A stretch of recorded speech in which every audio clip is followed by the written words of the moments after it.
wait until tomorrow, or are we gonna get started? Well, I am waiting. Oh.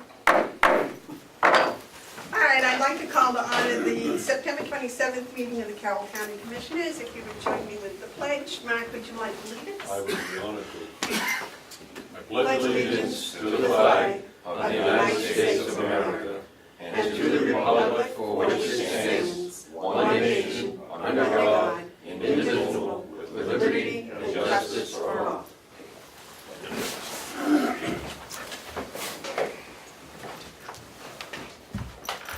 I wait a motion to accept the minutes of September 20th. So moved. Second? Second. Motion's been made and seconded to accept the minutes of September 20th of the Carroll County Commissioners meeting. Is there any discussion? If there's no discussion, I move. All those in favor of accepting the minutes, please say aye. Aye. Those opposed?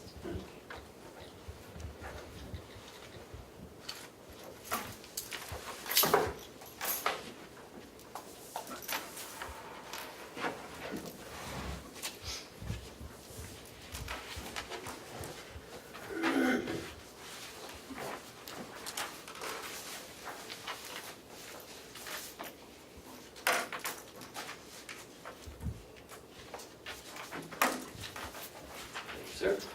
Is there any public input? Seeing no public input, we'll move on. I think this is probably one of the most enjoyable things I've been asked to do as commissioner since January. And that is, I would like to announce the New Hampshire Association of County Award winners from Carroll County. The County Administrator of the Year was our own County Administrator, Ken Robichaud. County Attorney of the Year was our County Attorney, Michaela Andruzzi. The Jail Superintendent of the Year was our own Jail Superintendent, Jason Henry. And our Corrections Employee of the Year was our own Sergeant Dean Perry. And the Carroll County Nursing Home Employee of the Year was the Dietary Director, Chris Delisle. And I'd like to thank you. Wonderful, wonderful job. I went to the banquet, and as many of you know, I don't usually go south, and I don't go to fancy banquets, but I was so impressed with the employees of our county. Thank you very much. Yes, sir. Madam Chairman, I was wondering if we could get a picture of the commissioners along with the award recipients in front of the seal. That'd be great. I think we can. Can we do that? Oh, Howie's here with his Oh, yeah. camera, so we can do that. All right. Run it more time. Come up, guys. Yeah, we gotta do that. Howie, how do you want us? Well, how about the commissioners in back? Would you approve, Okay, Jason, you gotta be more, tell I'm you I came over to. gonna put more height in the middle. Making you look What do you good. want to do? Yeah, I got it. I can stand In the in middle. front and they can stand. Come stand right in front of me. Dean, how about you all the way to the other side? I can't That way you see. balance Jason off. How'd you win that serving chicken and bacon? Commissioner Hounsell, hand check, please. Oh, I think we're looking like a pretty good looking group here. Now, you get a smile. There we Kathy, another one. And we're coming close to this. Everybody smiling, looking good. Perfect. David, you have enough? Yeah. Thank you. Thank you. Thank you. Congratulations, Jason. Good job. Wild hair, I know, I hairsprayed it down. No, you look very nice. I couldn't see your shoes. I know, they're good, too. I know they are. Yeah. Lovely. All set, thank you. Hey, just give me a pack from back.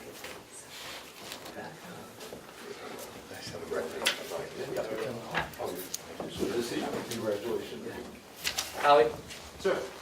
you just stay for a while. I'll come back to one here.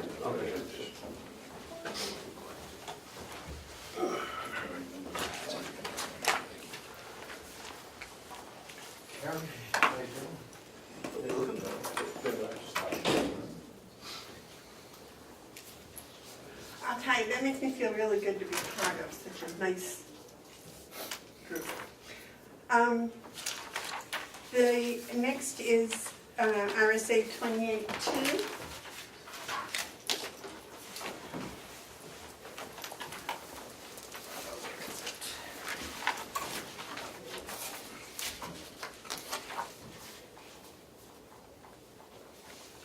Jim? Yes, sir. This is in your Now, we packet. look, can we have, I believe it's, that Mark that's wanted this to tell us about. All right. I think you have it in your packet. I have it in my book. Okay. Thank you, Madam Chairman. The reason I wanted to have this discussion today is, as a clerk, I want to make sure that we all are in agreement, because I serve as clerk at your pleasure. But nonetheless, I am bound by the law. So my reading of the law for the clerk, which is the position I'm holding right now, the word that stands out to me is the word shall. That means I am required. Correct. What am I required to do? Compose, or if I choose, to be responsible for the compilation of many things. As you can see, the records and proceedings of the commissioners, yes. Composition, not compilation. Thank you, composition, thank you. Makes a difference. That's why I want the discussion, to make sure that I'm understanding this right.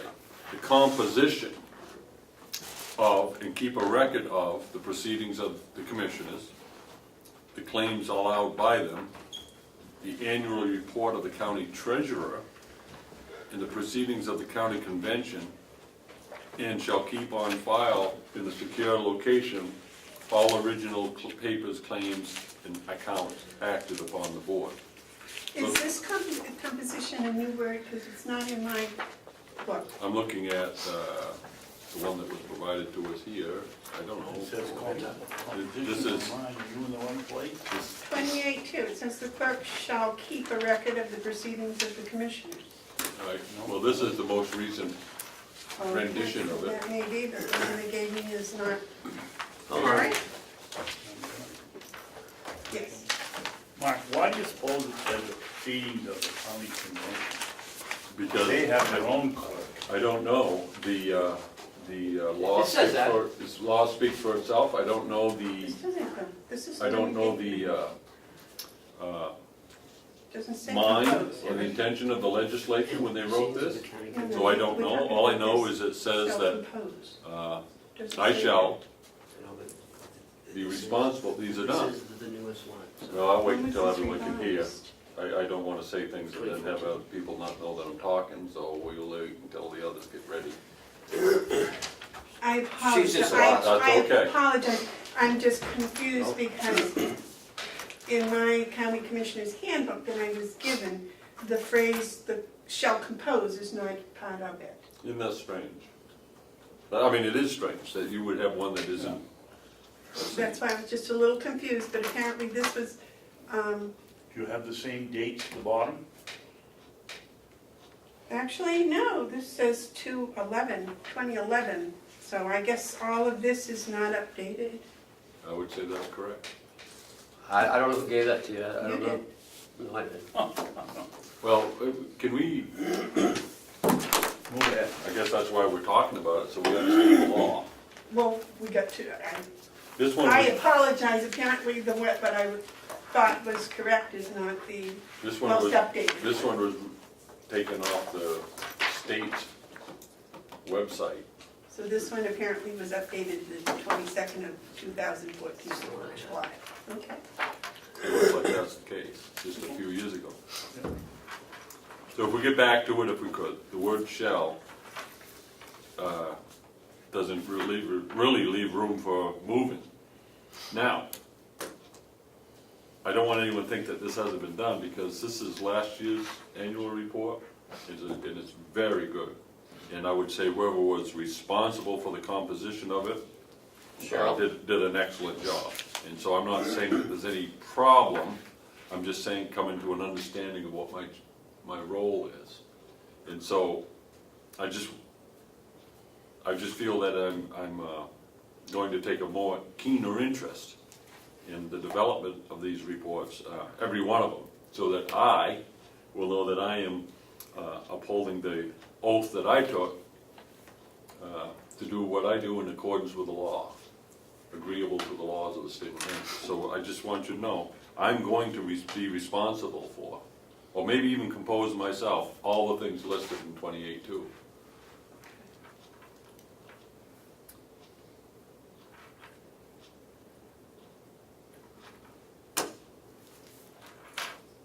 So that the proceedings of the commissioners would be the minutes. Everything we do, the minutes, but also, yeah, the proceedings. That's the official proceedings of the minutes, yes. But it's my understanding that you can ask to have Cheryl do it for you. Yeah, I'm responsible that they get done. Yes. I don't necessarily have to do them, but I am responsible for the end product. And I just want you to know I'm going to take that very seriously to everything listed on here, including the proceedings of the county convention. Okay. And the county treasurer also. And the county treasurer. I'm going to be with Treasurer Costello because I'm certainly satisfied that he can do the composition of it, but I want to see it. The other thing is, we've been asked for audits, and we've been asked for an update on performance audits and all those things. And one of the things we need to continue to work on in this county is communication between the various entities that are involved with government. And so that flow of information should come through the commissioners, not from any one individual to the administrator, without first being brought to the commissioners so that we know what's being done. Later on the agenda, we have a light item about performance audit, and I'll have some things to say at that point. Thank you. Ken, would it be possible for me to get an updated handbook?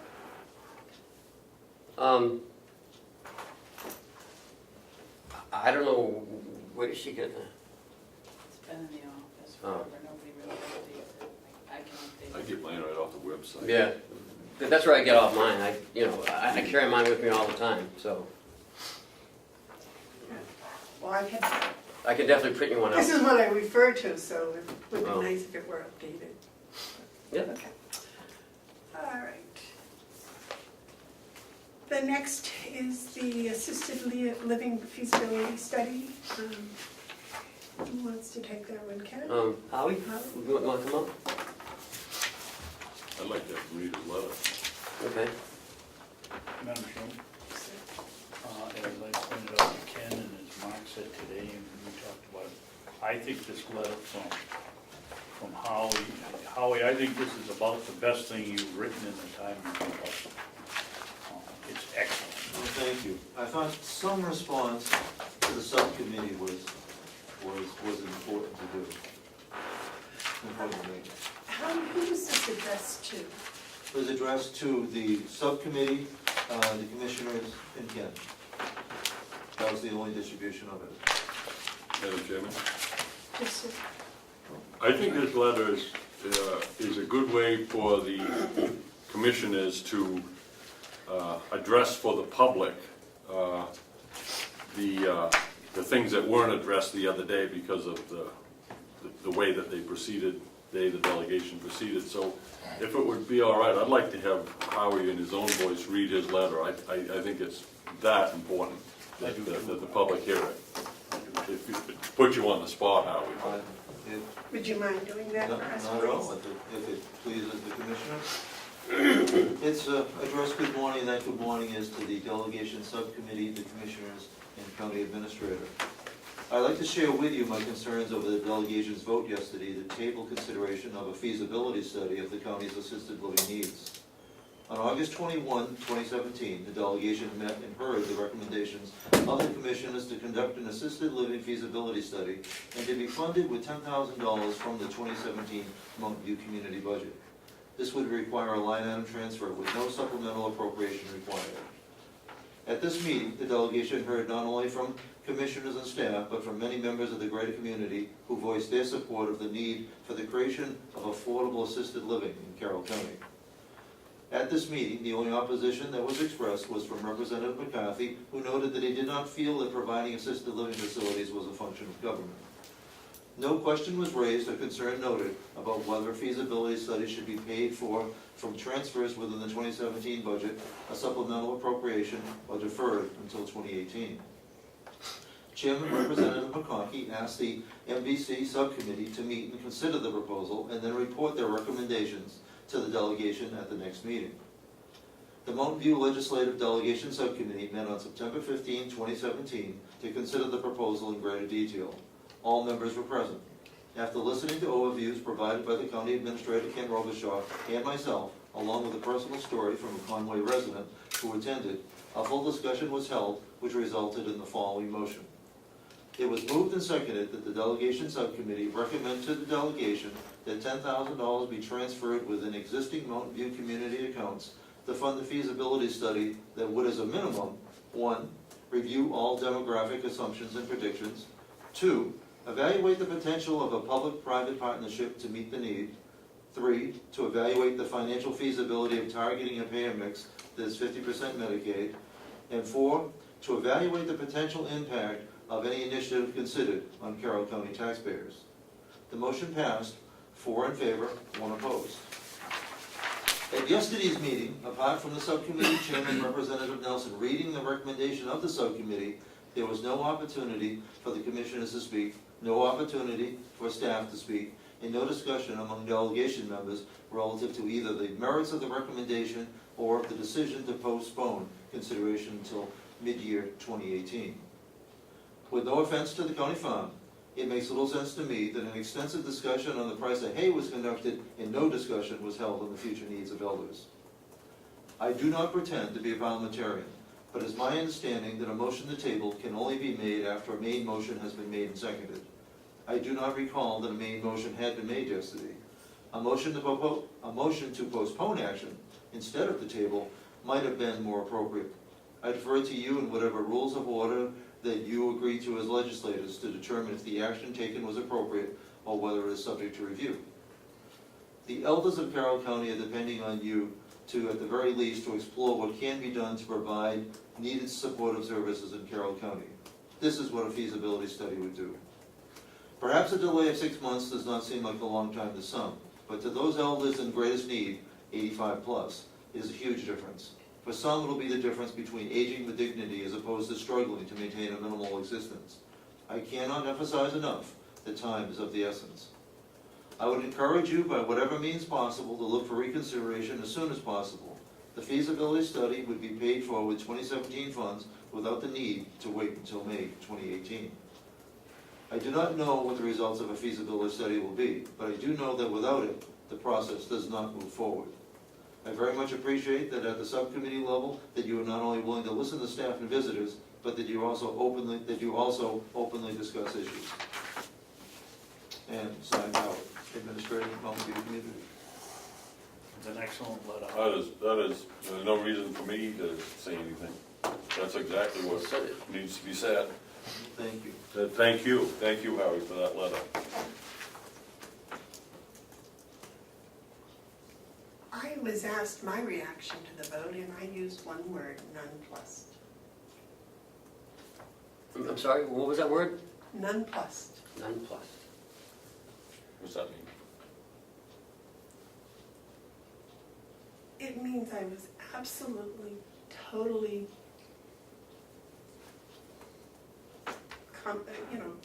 I just didn't expect it, can't comprehend it, still haven't been able to process a proper reaction to it.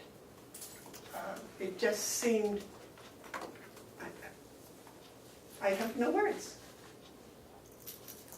What I don't understand is we've been talking about having subcommittees now since I was first elected to the legislature and sat here. And the subcommittee should be the folks that have all the information. The subcommittee voted 4-1 to support this thing. They get over here and if you don't think there was something done behind closed doors, you gotta have your head in the sand. Maybe in Carroll County, we're the only county that tables a motion that isn't made, I don't know. But what's the point of subcommittees if the delegation, the other people here, the other 15 or the other 10 people here, I guess it was only 8, they didn't hear the arguments about having the study, only the subcommittee did. And the subcommittee comes in here and gives a recommendation 4-1 and the delegation shoots it down. It's beyond my comprehension. Mark, you want to comment? Yeah. The action of the other day, I'll give it, it was a blur. They apparently don't realize that people are watching. I appreciate that government's oversight available because we get to see at least part of what's going on. But it's also apparent that we don't have full participation and transparency. There is no way that the delegation was able to make an informed vote because there was no information presented after a lot of work was done. So they wasted a lot of people's time. I heard it said that this was a fast track, that this is something I was trying to fast track. That's ridiculous. This started from an initiative that was expressed to me, and from that initiative, we had a public forum that was well attended. And from that public forum, we had discussion, and we directed Howie and Ken to proceed, which led us to really understanding that before we could make any informed decision, we needed to study it. And so, going through the process, they set up the committee, and the committee did its work. And, again, hours spent, information gathered, discussions, and yet, like that, it falls apart. Now, I don't know. People may get irritated with me. I am used to that. But when I started doing this 40 years ago, I did it so that we would have open government, transparent government, honest government, government that isn't done in the back rooms, government that's done in front of the full public eye as best as it can be. And to the large degree, that's exactly what we do. But not the other day. Not the other day. That went so quick that then those 40 years, I can think of a number of times when that's happened before. And I am putting it out there. This was a backroom deal to teach someone a lesson or to do something. Because when it comes to the elders, and I'm not emotional, by the way, about this. I'm pointed. I'm not emotional. This is all pointed. There's 3 things you can do with the information we have about elders. We can either help them by studying the best way to help them, which would require a feasibility study, or we can say, well, you can fit into the nursing home as best you can, but the state doesn't want any more nursing homes, and we don't want to do that really as far as government. So, you can stay with the status quo, which isn't going to help you much. Or the third option is we'll just not pretend it's there, put on blinders, and let the old people just die, I guess. Those are the 3 options. If there's a 4th one, I don't know what it is. I don't know what it is.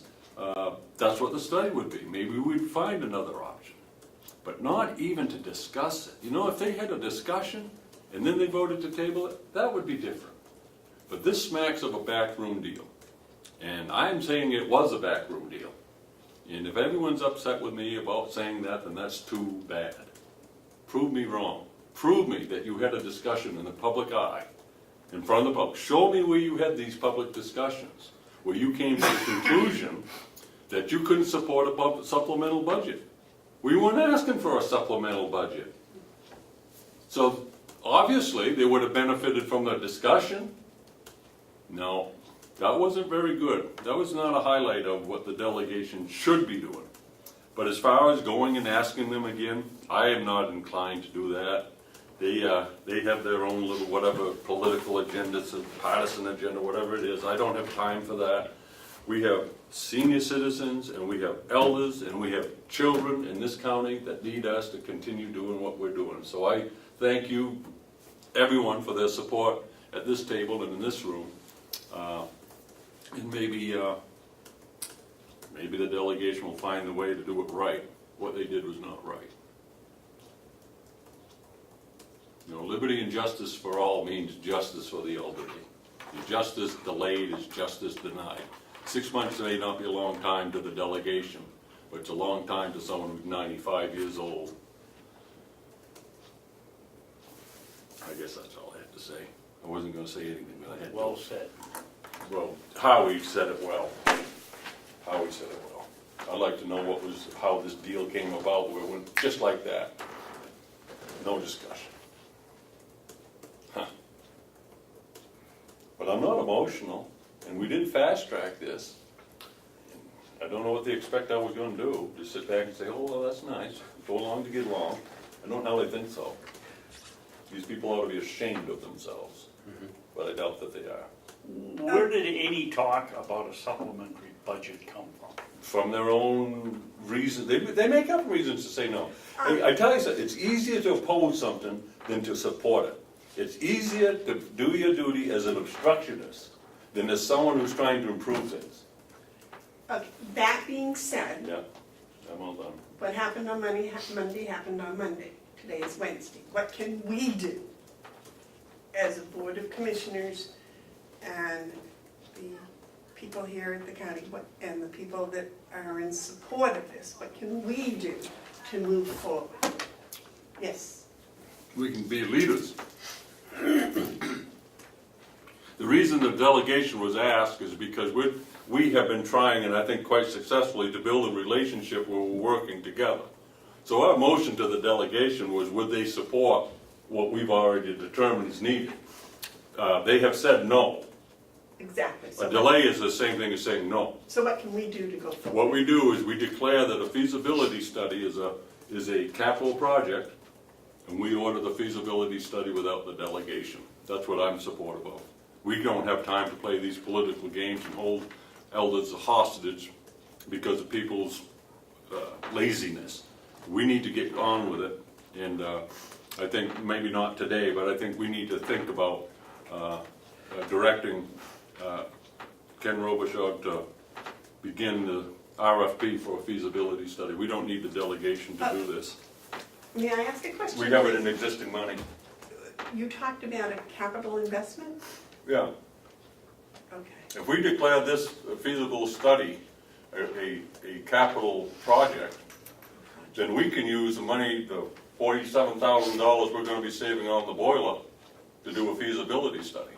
The delegation may not like it, but I don't care. We need to get this done. And if they're not going to work with us, then we work without them. They don't get to tell us what we can spend our money on. They may next year say, well, we're not going to give it to you, and they can be mean, but I don't. That's another day. We need to get this feasibility study started in the fall of 2017, not the spring of 2018. Okay, that's your suggestion. Do you have another suggestion, David? I guess it's my feeling that the delegation is, as much as they like to say when times get tough, as we've seen in the last 4 years, that it's the commissioner's budget.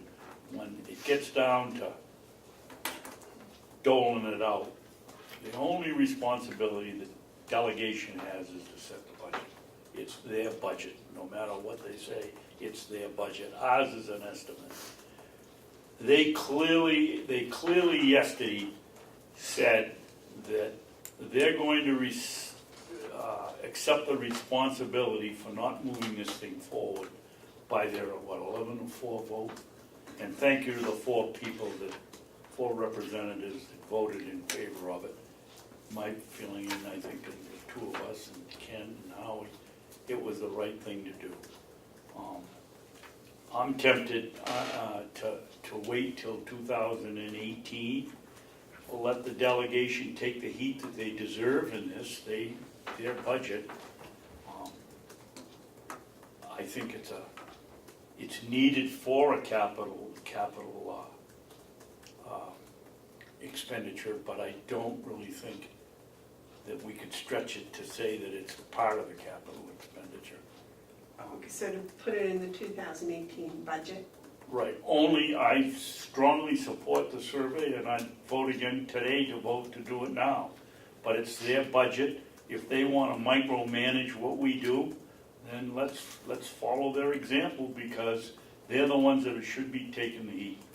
Okay, just make good, Howie have his, Let me, Suggestion. before Howie Okay. gets in, let's keep this here. I don't agree with you, Commissioner, because I find, and I know what you're saying, but by allowing them to have say over our budget, we're abdicating the authority that the law gives us. We're elected to run this county. You know, some of the delegation members that need to take a civics lesson, they go around saying that they're the legislative body of the county. They are not. They set the budget, and they have limited roles about the budget. If they were the legislative body of the county, why would they have to go to the general court to get permission to change the law, which is what the legislature does?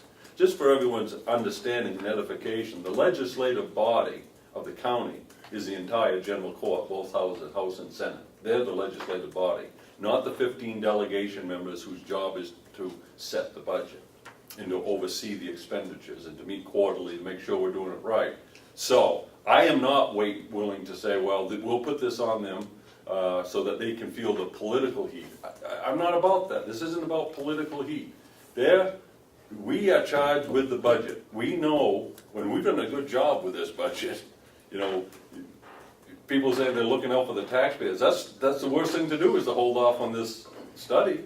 This study is going to show us how to save money to the taxpayers. It's like that. We don't have time to wait. I don't believe that we should just accept that the delegation doesn't support our decision, but that's too bad. We'll go along without their support. That's how I look at it. I'm not looking for permission from them. I was looking for concurrence. Permission is not required. We were elected to do what we believe is right. I'm looking for concurrence. I was looking for concurrence. We didn't get it, so I wasn't looking for permission. We'll do it without them. That's how I feel. well, I'm looking for suggestions. Howie, did you have any? Well, the only thing that I have for you is part of what I put into my letter is hoping that the subcommittee might push for reconsideration. What the likelihood of that being successful is with the delegation, I can't be optimistic. But it never hurts to try. Taking a second bite at the apple, they'll be meeting again, I believe, in October. It can't hurt. Maybe there'll be some public pressure that would force them to take a fresh look. Ken, do you have any? No, ma'am, not this time. All right, Can I point something out? This is a very important thing to point out. That motion to table wasn't a legitimate motion. As it has been pointed out, you cannot table a motion that hasn't been made. Right. So if there was no main motion, there was nothing to table. So actually, this isn't for the delegation purpose, if they care. This motion wasn't tabled because there was no motion. What this was just, we don't want to hear from you. And so, I don't know. What they did, the effect of what they did is we set up a committee, we had you go through the whole work, but we don't want to hear what you did. And we're not even going to allow you to make a motion. I mean, you think about that. all right. This is about as wrong as it could be, parliamentary wise. But Representative Umberger couldn't get that table in motion out front. she had help. Obviously she did. The fact is, it's done, it's over, it happened. No, it's not So done. now, today is what do we do going forward? And the suggestions that I have seen that I would like to have a week or two to investigate and digest, because one would be to have the feasibility study as a capital project and take it out of this budget. One would be to see about having the subcommittee push for reconsideration at the October meeting. And then the third would be to put it in the 2018 budget. Am I correct? Yeah, well, the fourth suggestion would be have the public who's reading the paper and watching government oversight call their representatives and tell them they want to change their mind. They're not going to vote for them if they're going to operate like this. Well, that's the other thing is, you know, if the public doesn't care enough to speak up about it, then, you know, we don't have a lot of We don't support. have And support, I do appreciate that Damon is reporting this, because I do think, I've heard from a number of people who won't come out publicly and say it, because they're not public officials, but have expressed to me their absolute befuddlement about how this went, and what a waste of time it seems to have been for all their efforts, and they can't believe it, and they don't know which way to go. Well, the way for you to go, folks, is to contact your elected House members and have a discussion with them. Because apparently they need to understand this issue more than they do. Ken, you had a comment? Just to make a comment on Commissioner Hounsell's idea. If you build a building, which is considered capital, you would need a feasibility study in order for you to start it. So I believe that it would be part of a capital project. So he may be onto something. Well,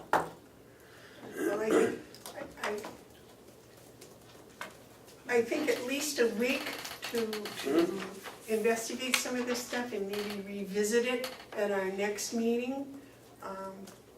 And maybe between now and then get a sense of how the public feels. I mean, after all, 47,000 people put us here, and hopefully they have opinions that they'll share with us. Yes, David?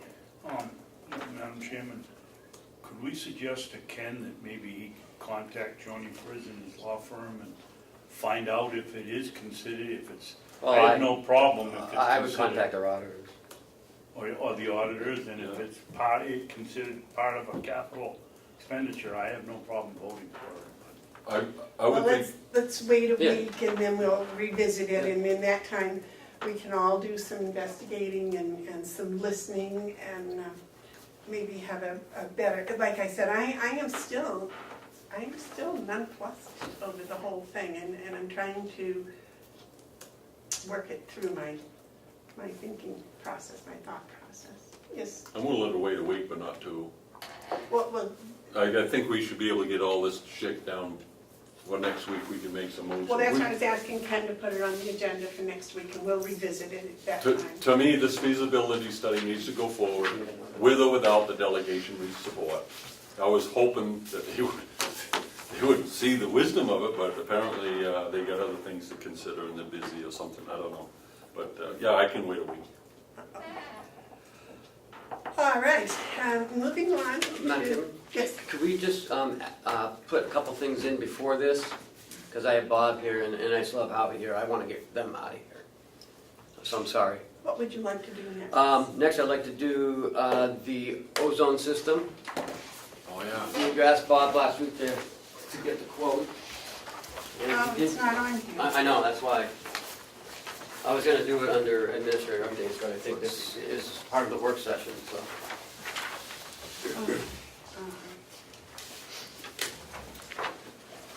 So, we informed the convention that we were going to look at doing this with a savings to the taxpayer of about 45,000 or so. This is the same company that installed the one at the jail 5 months ago. Which went out to bid, right? Yeah, It did. it did. It did. This went out to bid, they were the winning bidder. They installed the system, and to date, it's been great success. But this didn't go up bid. This one here, no, this is a quote that I received after our commissioners meeting last week. You asked me to get a quote, and I did. Right. Okay. And we have the same size equipment at the annex that we do at the jail, and the quote's identical. Same equipment, same price, Same everything, right? same everything. And they feel that's sufficient to take care of the nursing home. Oh, yeah, yeah, like I said, the amount of equipment at the jail and the amount of equipment at the nursing home is the same. But aren't there more people at the nursing home than at the? Yeah, but that doesn't matter, it's the size of the machine that matters. Mark, you had a question? No, I had an observation. We had, how many thousand for a boiler? 64. $64,000 in the budget for a boiler whose sole purpose is to produce hot water for the laundry for the nursing home, correct? Correct. Because of what we discovered we could do at the jail, we found that further research that we could do a similar install in the annex, and the boiler would not have to be replaced.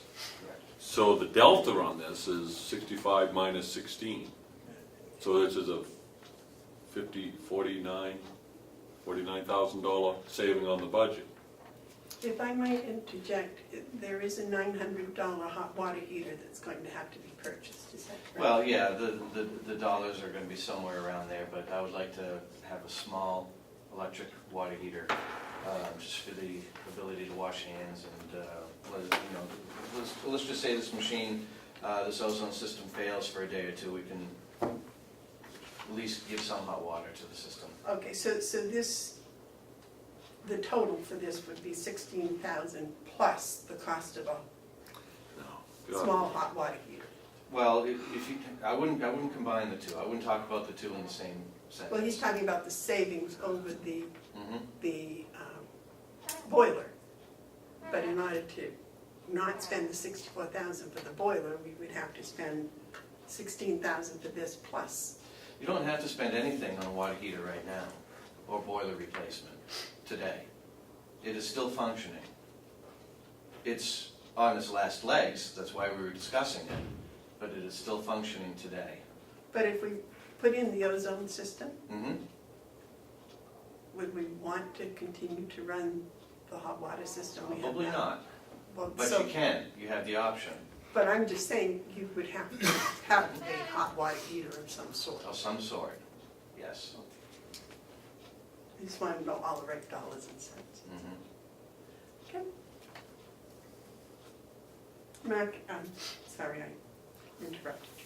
Well, it does, I was trying to keep my train of thought, I think I lost it, but such is the nature of interruptions. It's a good deal. This company has already proven itself. I don't think we need to put it out to bid. We're gonna find the same thing. Why waste people's time? We're satisfied with this product at the jail, and I think we should put it in the annex. And so are we looking to do action on this today? Yep. Well, I would like to make a motion that we accept this quote and enter an agreement with Daniels Equipment Company Incorporated for $16,000 for the purchase of furnishing and installing an AquaWing AF50 generator for small chassis water, AquaWing ozone system with full inclusions for $16,000.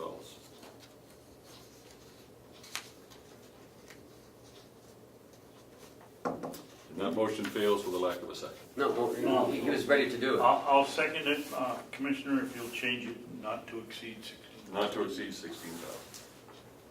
And also, I'd like to know, what does CDC stand for? CDC? Center for Disease Control. Okay. Yeah, I'll second that, as long as it's not to exceed. The motion's been made and seconded to appropriate $16,000 for the purchase of an AquaWing ozone system. Discussion? Yeah, I did have a question. David? I'm not usually one that favors single item quotes, but we have an outfit that put in very successfully a unit in the jail. It's exceeding our expectations.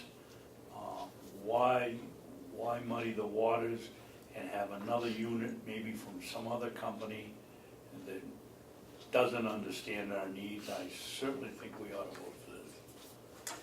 I have a question for Ken. Isn't there a rule that if it's over 5,000, we have to put it out to bid, or we have to agree make a motion to not put it out to bid. What's the, Right. so Okay, should that motion I'll come withdraw my first? second. all right, you're right. Yep. I'd like to withdraw my motion at this time to make another motion. Go ahead. Go ahead. I make a motion that for the purpose of purchasing a ozone program, that we suspend all rules and policies relative to purchasing. Second. Okay, the motion's been made and seconded to suspend All rules and policy. all rules and policies about purchasing something over $5,000. Yeah. Discussion. Yeah, I think also in that law, it says that we have to make it clear what our reasoning is, and I gave the. Yeah, that's the reasoning we're gonna use. That we have an identical Yep. system that we're very happy with, and it was just very recently that Yeah, it was We had a April, bid. April, May, somewhere in there. So we got to vote on suspending the rules. Me, Yeah. the motion's been made and seconded. If there's no further discussion, all those in favor say aye. Aye. Aye. Those opposed? Okay. No, I- Now, I believe you would like to make another motion, Mark? That we authorize the purchase of Aquawing ozone system from Daniels Equipment Incorporated for a price not to exceed $16,000. And I will second that. Okay, the motion's been made and seconded to purchase an Aquing AF50 generator for a total of $16,000. Not to exceed. Not to exceed $16,000. And that, is there any discussion?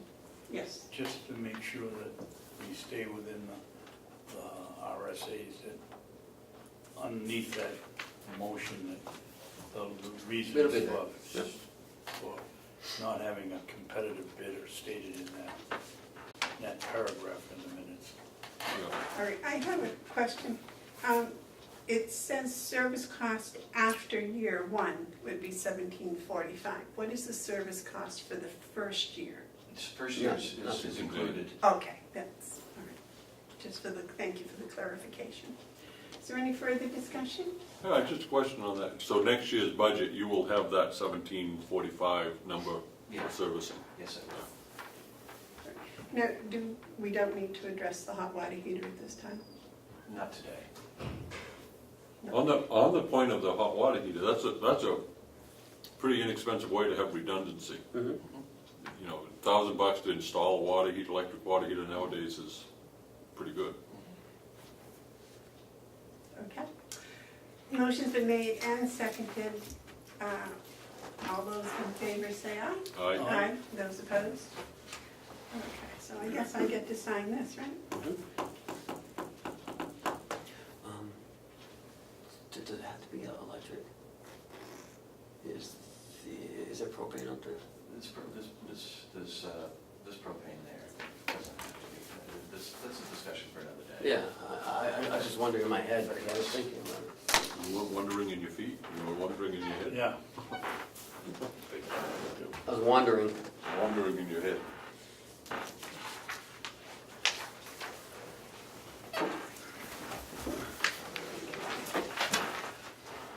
Thank you. I want to thank you very much for investigating all of this, because I believe that is going to be not only initially in the purchase savings, but in the long run, I think it's going to be a big savings. So. And it's not just the dollar savings, I think at the end of the day, we're gonna have a better quality product that we're giving to the residents. The people over at the House of Correction seem quite content and happy with it. That's good. Anything else you'd like to share with us today, Bob? Good? Yep, thank you. Thank you. The next thing I wanted to talk about was with Howie. The non-receivables at the nursing home. We handed them out on Monday, but no one really went over them. Receivable? Have we done as good a job as this? Yeah, I mean, Paula's done an It's immaculate an job. amazing, Oh, money we weren't 9%. ever gonna collect, we're down to $10,000. Yep, And that doesn't mean we're not gonna collect it. right. No. It means The reason for delay typically, especially in county homes, is Medicaid pending. Paula manages the Medicaid so well. She knows the people that she's dealing with in Conway. She expedites things. She works with our residents and their family ahead of time so that we don't go through a 3 or 4 or 5 month lag time where we have a resident who we haven't get paid for. Eventually the state pays. Paula's very good about staying on top of it. We do have problems from time to time with some of these. We're dealing with new insurance companies through Medicaid managed care, not necessarily New Hampshire companies, but out of New Hampshire, and there's some delays there, but we're fighting our way through those as well. But when you look at that percentage, 99% plus, we're doing very well. I did talk to Paula about this, and she told me that when we switched from paper in 2014 To computer. to the electronic, she's still chasing the paper 2014. So she has, she didn't resubmit it. They wanted photocopies, because if you resubmit it, you gotta go through the whole process again. So she's forwarded them, and they're reviewing it right now. So we could be clearing up to 68,000, maybe not all of it, but I think she said it's like 30,000 or something. I have a question for clarification. I believe it was in, this is 17, maybe it was 2014, the accountants wrote off, 15. was it 2015, the accountants wrote off a sum of money. Has she collected some of that money that was written off, or did she start day one from that? That was an audit accounting entry. Right. That didn't change what we do as practice. Right. It's a generally accepted accounting practice that after a certain period, for some businesses a year, I think he was using 3 years here, just to clarify the financial overview to write off non-collectibles. That didn't change when Paula does it anyway. She still So collected she's some still- of that? She pursues it forever. We don't write it off and forget it. Audit-wise, it might be a prudent thing to do, but not from the operations side. So she has actually collected some of that money that was written off? She has, and to clarify how collections work with Medicaid, when Medicaid approves a collection, it isn't as though they write you a full check for what they owe you. They reduce future payments. They increase payments for a particular resident. So you get it incrementally over time. You know, at some point a resident can die and we won't get full recovery, but we always try to initiate partial recovery whenever we can. But Paula does not give up, so we have not written anything off as totally uncollectible. So this 10,000, 416? but still quote outstanding? $10,416, is that what you're referring to? Yes, some of that might even be the 2014 or not? No, that's the last 6 months of 15. Okay, all right, just, Yeah, but it's amazing that it's that low. Yeah, I can't believe it's that long. Since we've gone electronic, the tail is getting much shorter. David? No, Mark wants. Oh, Mark? Okay, so it is a quick math, because I think this is where we need to really see what is the value of a 99% collection. That's astounding, and please let everyone know that pretty pleased with that. But I just did some math, and what that saves us, if we were to have, say, 95%, we would be happy. Really, I mean, we wouldn't be critical at even 95%. But that extra 4% in interest, in TANs, has saved the state $10,662. And just by being 99% instead of 95%. Wow. And that's just the interest. That's just the interest. So that's, but that would what we would have to use in borrowed money. So by not having to go to borrowed money, you've saved the county over $10,000. Interesting enough to perhaps fund a feasibility study. Easy. Yeah, exactly.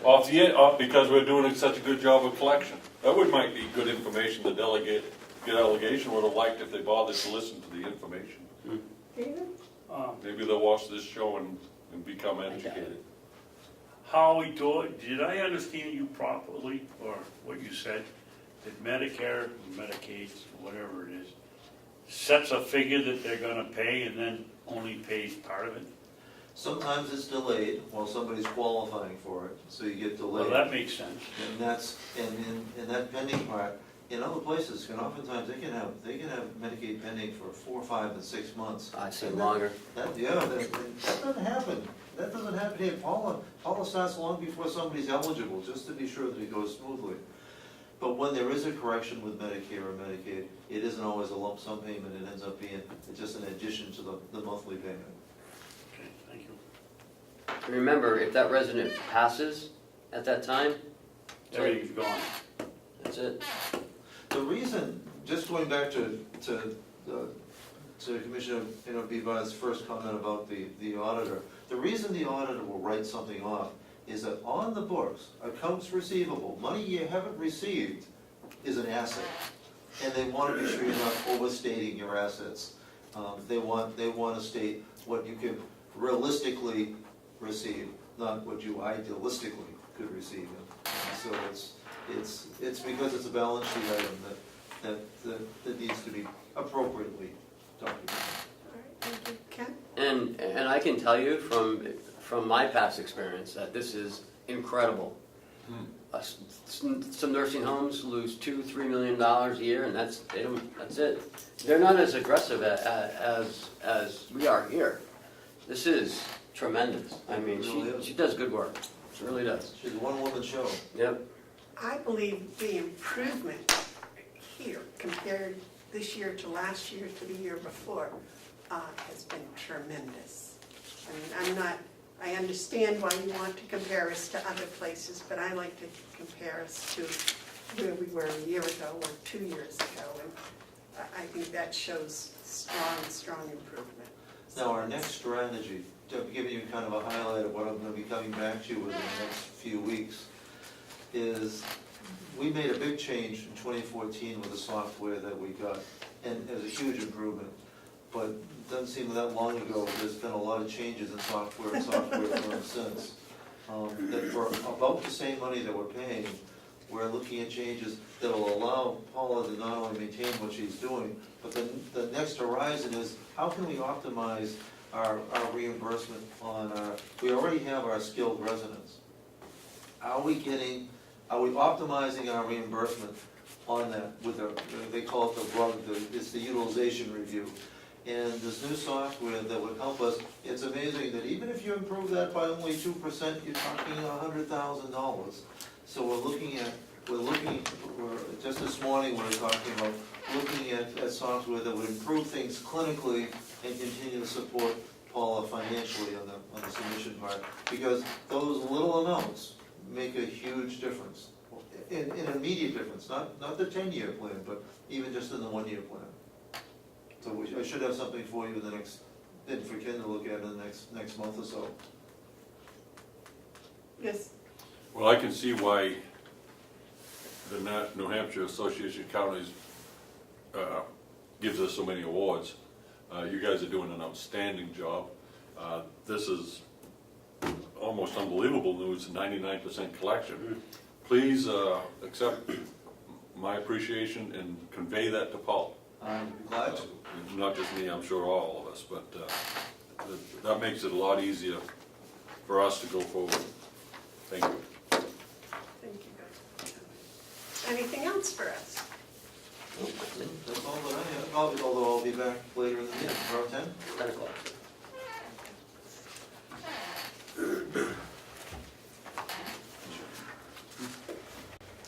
Just for clarification, Howard, before you run away, the computer program that you're talking about will be in the budget for 2018?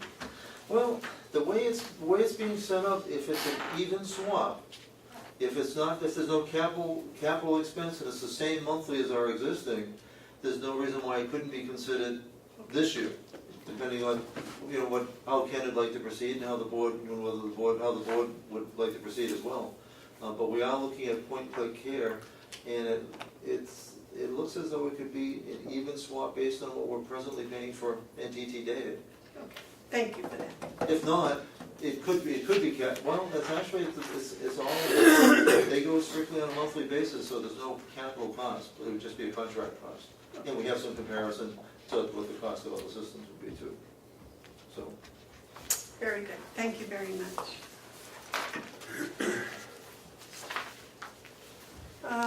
Performance audit, is that? yes. So, I wanted to talk about this for a few moments. Anyways, I have quite a few things here, so. Now, there's two different formats you'll see. One is on the financials and the other is on the HR piece.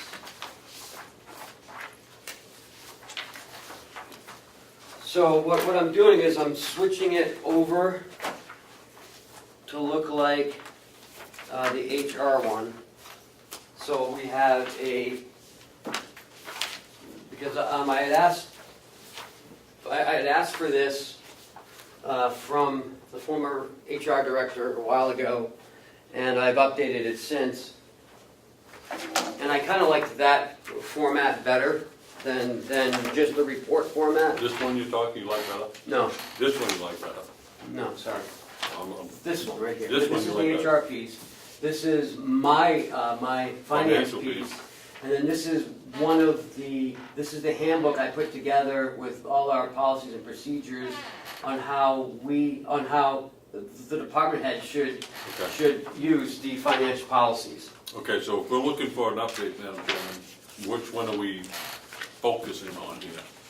Yours, this first one? Yeah, I guess, but I'd like to, what I'm doing with mine Yeah, is moving it into this type of format, I see, which is okay. better to read, easier to read, you see what was asked for, and then, I just couldn't find it on Word, so now I did, so now I'm just gonna Okay, so- update it. And you're talking about doing that with the financial. Yeah, adding it into the HR piece. Now, if you look at the large one, Yeah, the one that says Carroll County Internal Policies and Procedures, yeah, it's a guide for the department heads. This explains, and I didn't print this up because this is 80 pages. These are all our financial policies that I presented to the last Board of Commissioners. And it has all of our policies in there on our finances downstairs. We didn't have any downstairs when I first got here. So now there's 17 of them that have been approved by the former board. And I put together this guide for the department heads to help understand what their responsibilities are and how to move through the financial policies and procedures, what to do. It's kind of a how, who, why type of thing. mhm. So for the presentation to the delegation, I guess we can start with the HR piece if you want. Ken, Yep. just a moment of clarity, only 17 of these were approved? Because that's all there are, 17. Oh, there's only 17? Right. Okay, so these have all been approved? Yes. By the last? Yes. And this is what you put into the department heads? Each department head has one of those to understand how, These what were- they, right, and what they Okay. do, what it affects, how it needs to be safeguarded, what are the issues, if I don't do it this way, what may happen? Are these directed to each department individually, or is this generally Aggregate. for all? Yep. Okay. Okay. Now, if you, all right. My book has the financial operations set up similar to that. Oh, Madam So Chairman. what you're going to take those and put them into this type of a form. Right, but the one that I have here will be inputted This into here, type. yes. Gotcha. Madam Chairman, Yes, sir. I have enough papers in front of me, so I need a little bit of help understanding. Oh, well, that's what I was If- just hoping we're doing. Is this a current update? Yes, Okay, so this is the one that we are going to, yes. you don't have the financial one ready? Yeah. It's You ready. want to put it in this form? Right, but I want to put it in So that you don't format. have it ready? Right, Okay, so let's put that one aside. okay, The other stuff is for our edification. This one here, we should look at, I think, concentrate on, because this might be one that we can forward to the delegation, because they were looking for it. So can we just winnow this down so that we're talking about HR review? Yeah, Well, actually, when you do the HR review, if you look at your regular, some of that the commissioners were responsible for and some of the HR directors were responsible. So this is the update. And that's, I thought that's what we were doing, looking at the update. So aside from all the other stuff, can't we just focus on the items on this? and then next week we can do the other one. We're not gonna do it all in one sitting. Right. Oh, what, no. You got 12 points on the HR. If we just went down through it, then we'd have an understanding, you know. Okay, so 2.1, now each building has its own HRSA, staff advocate, representative working collaboratively with all the department heads and all of the employees. So 2.1, it was identified that Human Resource Department should continue with the standardization of all files. It should also develop a list of appropriate and inappropriate documentation for all personnel files and should maintain separate files for each. The department should also establish formal protocols for access to each file types. So the priority was labeled medium, and we said that this section of the project is ongoing. Access to files is established in the personal reference guide and is communicated to each employee upon hire or promotion. All documents are reviewed by the HR representative or staff advocate with the communication to supervisors if there are concerns with documents requested to be placed in the employee file. Separate files are kept for medical and internal investigations as required. No medical information is kept in the personnel file. May I add, when I first was investigating some of this stuff, it's my belief that all past files had been updated and they were now all the same. They are all the same now. And I think that should be noted, because I think that was quite an accomplishment. Because when this review was done, the forms for different employees were different. I don't know, I wasn't here. But now they're all on the same form. Yes, everything's in And I- order, the same order in each file, in each building. They're all in the same order. Which I think is Well, it's easy. that way. miraculous, that they were all updated. So maybe you should put in there, because I think that's a big pat on the Okay. back for your leadership. Yeah.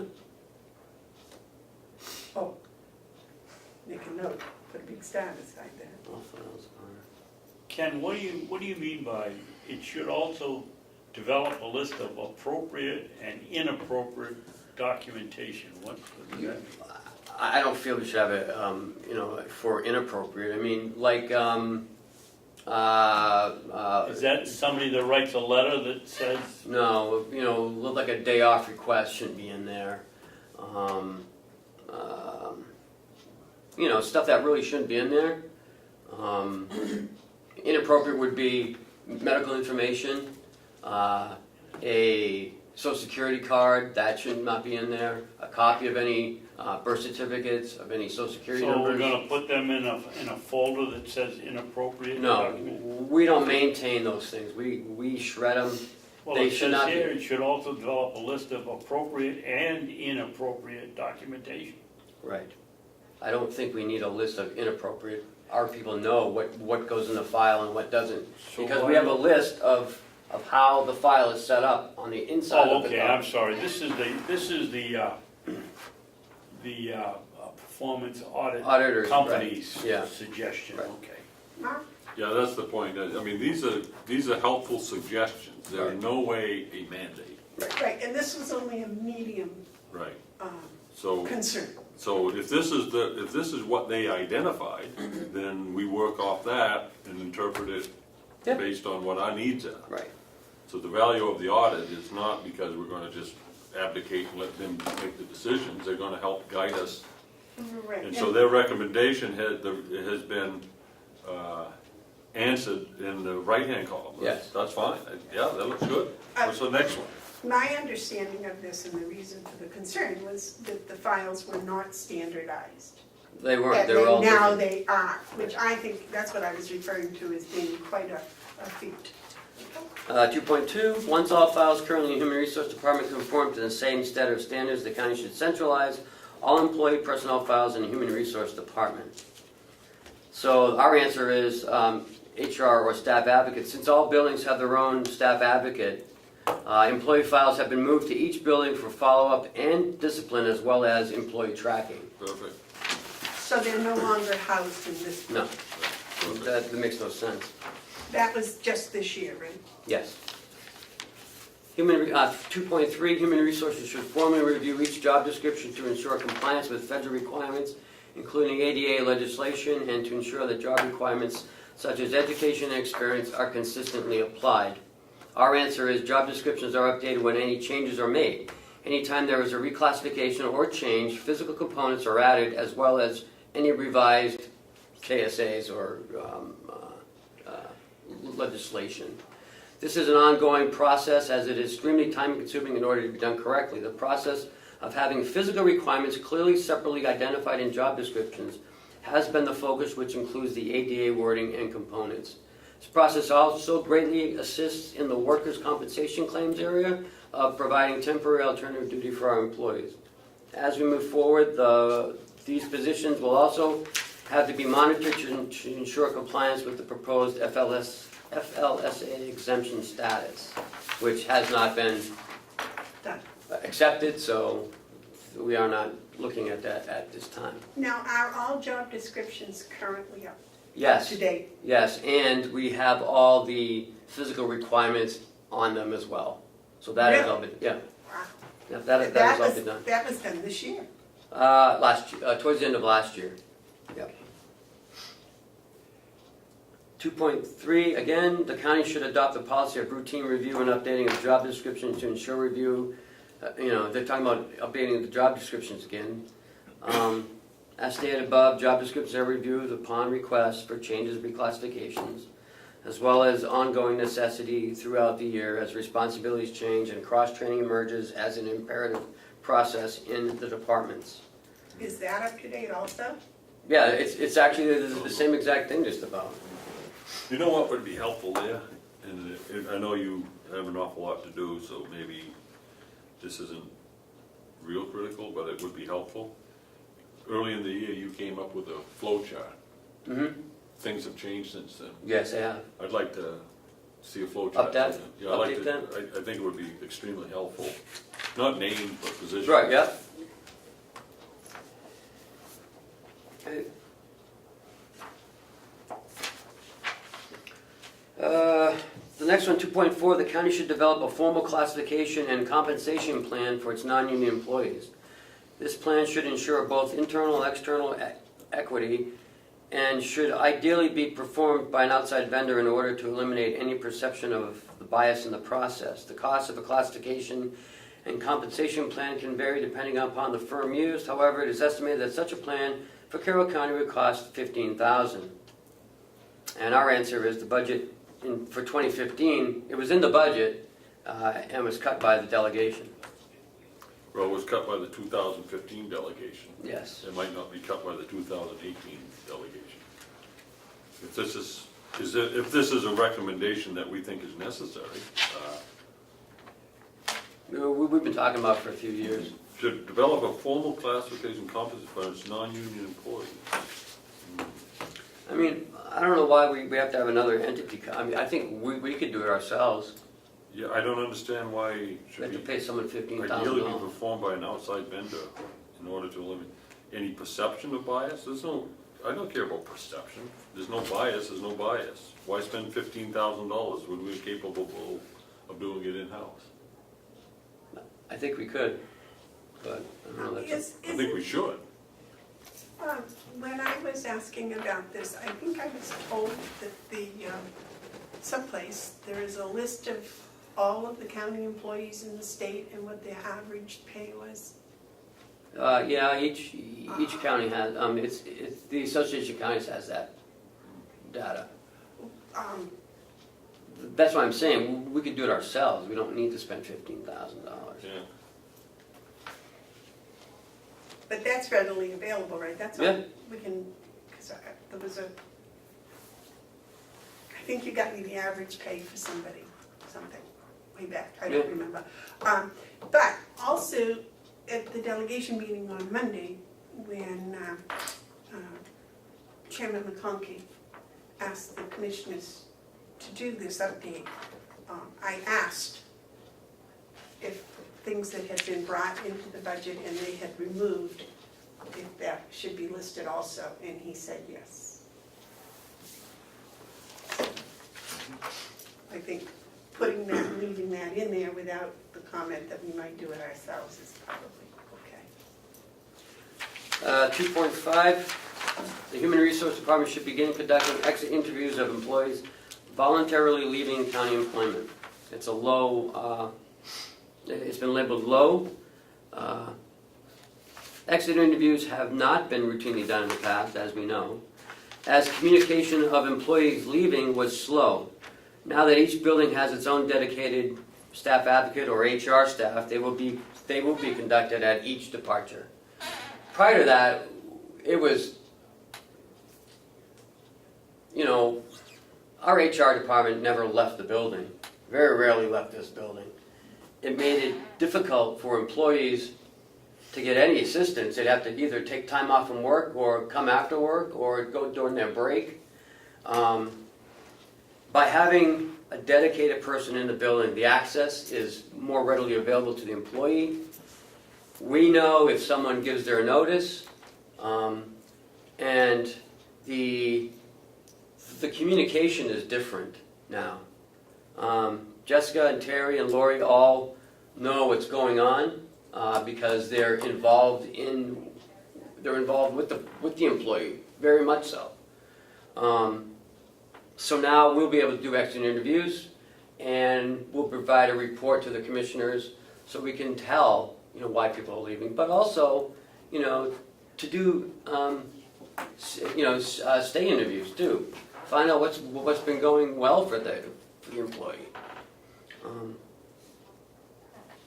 As you know, I think that exit interview report is very important. Yep, and that's why now it makes it easier for us to do that for you. Madam Chairman? Yes. So Ken, according to this, you've been getting reports on exit interviews on a regular basis. I have not. No. They have not been done. It says exit interviews have not been routinely done in the past. Continued okay. I have done a couple when I know someone's leaving. I have done them myself, but that's very far and few between. Well, since I've been here, I've only seen one. And that was, a year ago? One report of, Oh, is that the one I brought to you guys? yeah. Okay. Well, there was one, we got somewhat of one this year. I think these are important, and I think the commissioners ought to know the reason why people are leaving. Sure. Mark, you had a comment? Yeah, I think so too, and I think by having staff advocates, as we do now, will make it more realistic that we will get those interviews. Yeah. I can't say enough about how happy I am with what's going on at the nursing home with the staff advocate over there. It's changed the environment tremendously for the employees to know that they don't have to run across the parking lot in the middle of winter to get a question answered when the person that they need to deal with is right there in their own environment and has even an appreciation of the concern that an employee, a better appreciation. So I think we're on the right track, and I think 2.5 has been handled okay. But I would like to see some exit interviews. Ken, I know this was a report on what has been done, but in the we have probationary periods 90 days, is that correct? For most employees. At the end of that I 90 think at the jail, it's 6 months at the jail. Okay, well, at the end of the probationary period, could we have, quote, a staying interview as to, they've stay 90 days or 3 months, and then maybe an annual update thereafter. I definitely have an annual update after probation. And then somehow go it through the supervisors and get the report to us, not main-wise, but, generally why they're staying, they like the water, Sure. or they like soup or whatever. 2.5 again talks about, about the annual report on the exit interviews. The continued communication is provided throughout the year to me. An annual report could be done, however, continuous communication is more effective and efficient now. The ability to be more proactive than reactive is a much better approach. Exit interviews only provide information once they are gone. Stay interviews, hopefully with training and in time, will be the tool utilized to determine what we can do better to engage our employees and retain them instead of finding out after the fact. And that brings up to your point, after probation, I think, is 3 months. Should it be a little longer than that? Or would you, Well, just their initial, because they're still on their little pink cloud. They Yeah. love us at the end. yeah. Okay, all right. We'll try that. If that doesn't, we can always Because if adjust they it. don't love us, they're not here, right? Right. The old one, 2.6, the Human Resource Director should begin the development of policies and procedures that cover all pertinent details of county employment and policy. This effort should be completed within 12 to 18 months. Well, so now the HR staff in each building, staff advocate, is responsible in developing onboarding hiring processes for their respective departments, which will assist in hiring employees that understand county employment and the mission, vision, and goals of the county.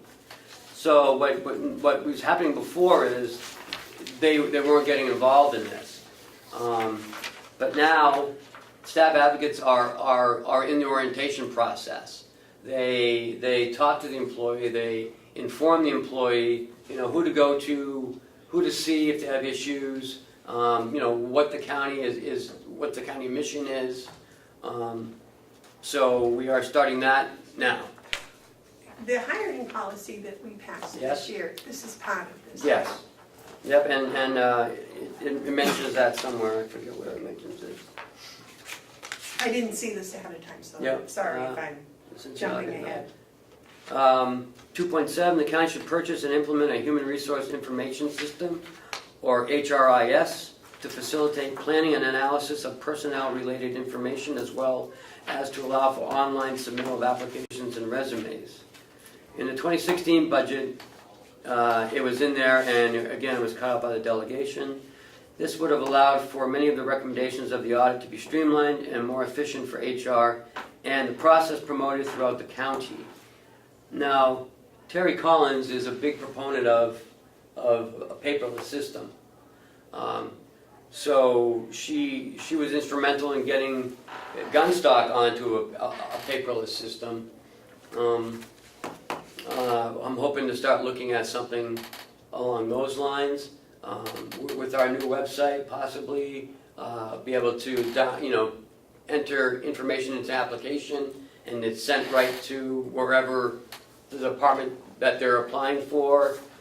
So there's many options that we can utilize to help us streamline the onboarding and the hiring of employees.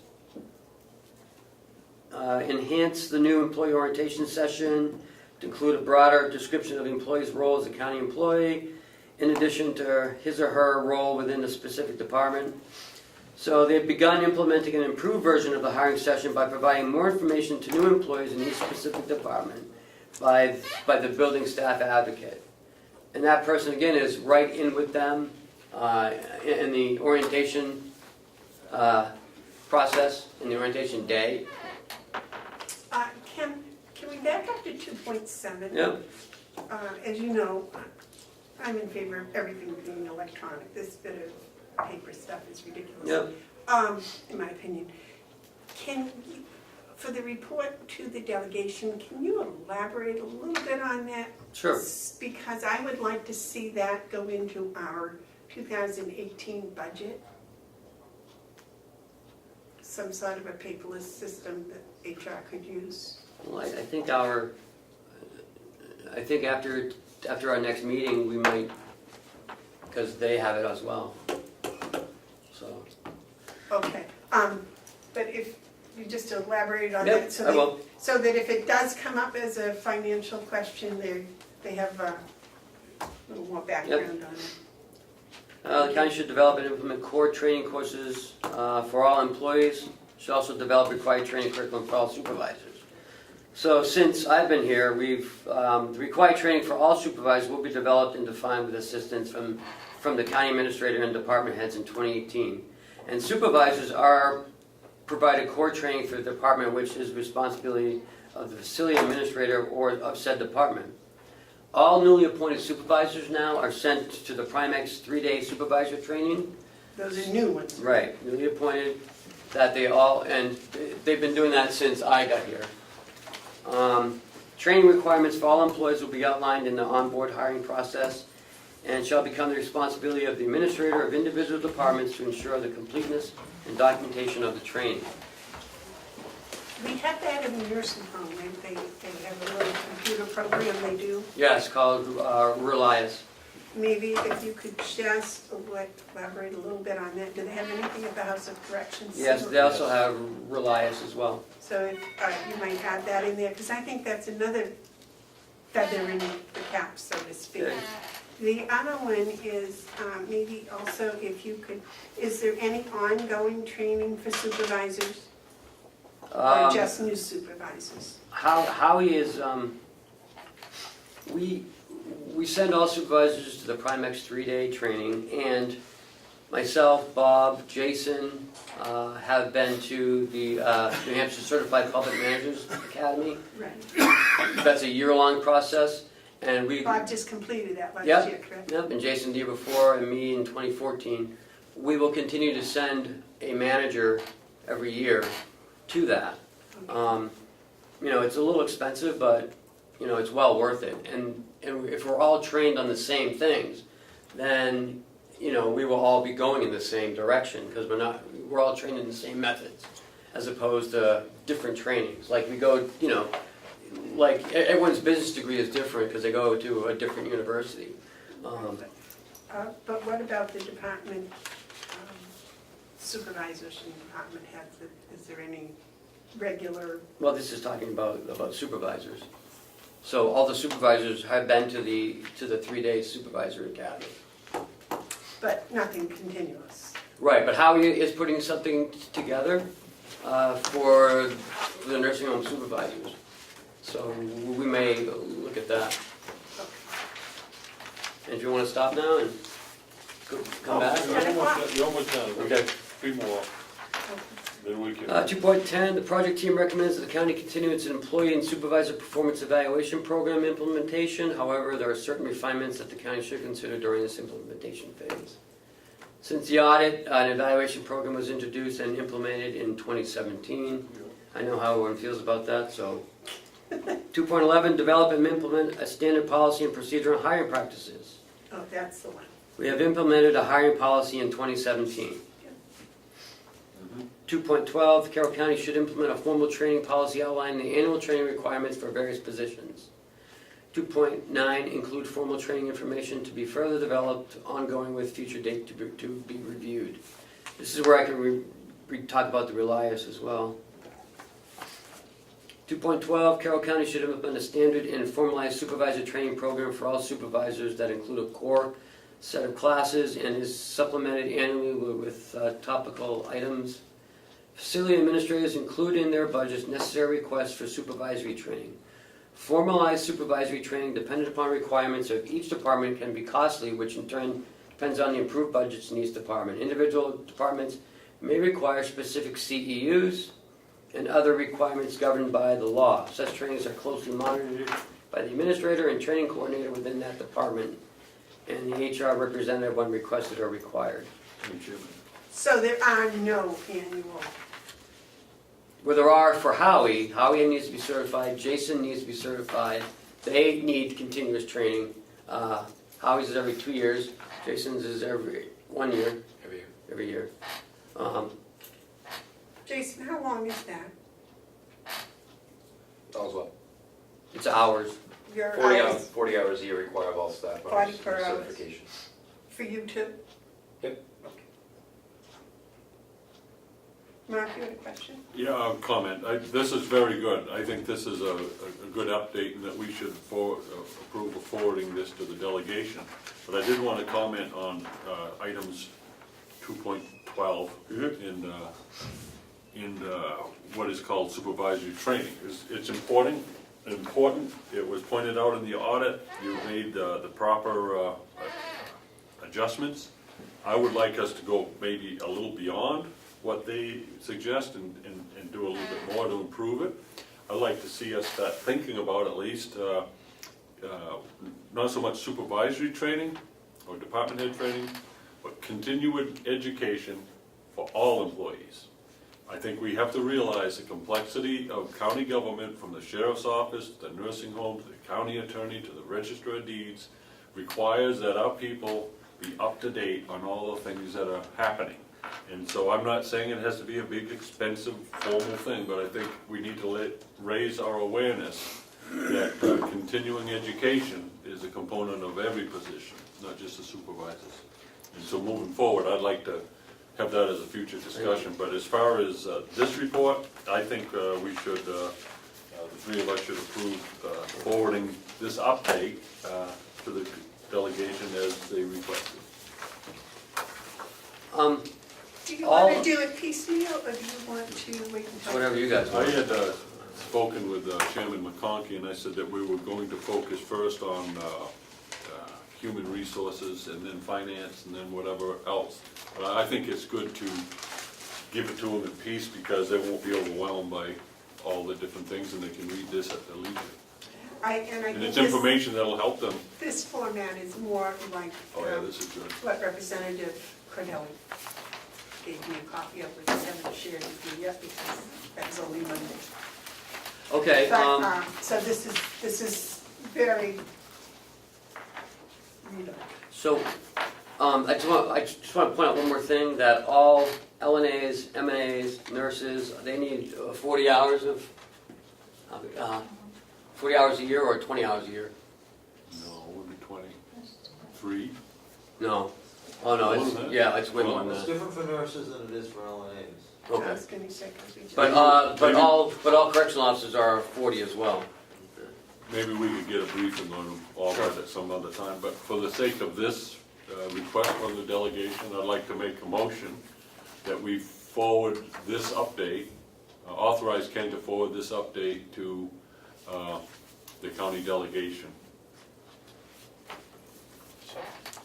Okay, the motion's been made and seconded Motion. to approve Ken's, yes. With the recommended changes? Changes. Okay. Yeah, Please. Yep. Come on. Let me see. Happens, doesn't it? The motion's been made and seconded to approve the updated report of the county administrator regarding the HR part of the Carroll County Performance Audit of 2014. Any discussion? And send it, I thought. To each member of the delegation. I would say, no, from you to the chairman, and then he can take it from there. Okay. Oh, boy. I think I spoke the other day and said that we would send a copy to each member of the delegation. Is there a problem with that? There's not a problem, it's just not the way that I had been asked by the chairman to relay information to the delegation. He had asked me back in the spring that to please communicate all matters through him. So if we're going to send them to each member, then that's contrary to what he had requested. He had requested that we send it to him, and he would take it from there, I guess, but I'm just being respectful of what he asked of us. I'm trying desperately to remember what the conversation was. Do you remember, David? What was it, right, something? I make Delegation? I make a motion that we send it to the chairman, and he can For disseminate. dissemination. Yes. other discussion? All those in favor say aye. Aye. Those opposed? All right, now, Ken, I believe you have a presentation? Yes, Madam Chairman. Maybe take a 5-minute recess to set up? Would that be possible? Certainly. I'm already. Can I just say one thing? I mentioned in the past, we have 4 officers that are going on the Cannonball Run, which starts this end of the country and meets with the California team middle country, where they take off tomorrow morning from the jail at 6 a.m. The Sergeant Baker and his group have run through their own caravan, and they're loading up and heading out. I have a schedule for you guys just to take a look at if you would like. Newspaper came down, did an article on them. But it officially starts tomorrow, their 72-hour run from here, visiting slain families of law enforcement officials, different PDs across the country, and ending in the Law Enforcement Memorial in Washington, D.C., meeting with the Attorney General, bringing patches there. So that starts tomorrow. If anybody's around and wants to come over at 6 a.m., they're more than welcome to come over and have a picture taken with them, and take some photos, and they're on their way. Very nice. Thank you, Jim. I tremendously support them. Okay, gentlemen, a brief recess, 5 minutes. And they have the cloud platform. We are ready to go here. Okay, recess is over, back to work. Gentlemen, I'll turn the floor over to you. Great. So thank you very much. My name is Josh Robinson. I'm the president and owner of Checkmate Workforce Solutions. We're based out of Concord. And this is Casey, who's our VP of Sales. We are here today to talk with you about the workforce management technology that we offer and the idea of Carroll County adopting this as a way of accomplishing a number of goals, but one of which would be to get rid of any gray area about the information that the employees see about what they're getting paid, why they're getting paid that amount, et cetera, et cetera. Additionally, our technology, so I know that currently the county uses Kronos Workforce Central for time and labor management. We offer Kronos's newest platform, which is the cloud platform, and it's called Workforce Ready. And within this technology, we have numerous things that we can put in place that will help us automate and build controls around making sure that we don't find ourselves out of compliance with basic wage and hour laws and other issues that recently came to light with the DOL audit. So what we're here today to do is to kind of talk through what it is we're proposing, answer any of your questions, show you whatever elements of the system you are interested in seeing, so that you can come to a determination about whether or not this looks like the right direction for the county to move it. With that said, I think I'd like to either defer to the commissioners or perhaps Terry, if you wanted to direct us on, what you think the best thing for us to show, would be, or can, basically the system has many components. Right, so why don't we just run through a typical punch? Okay, sure.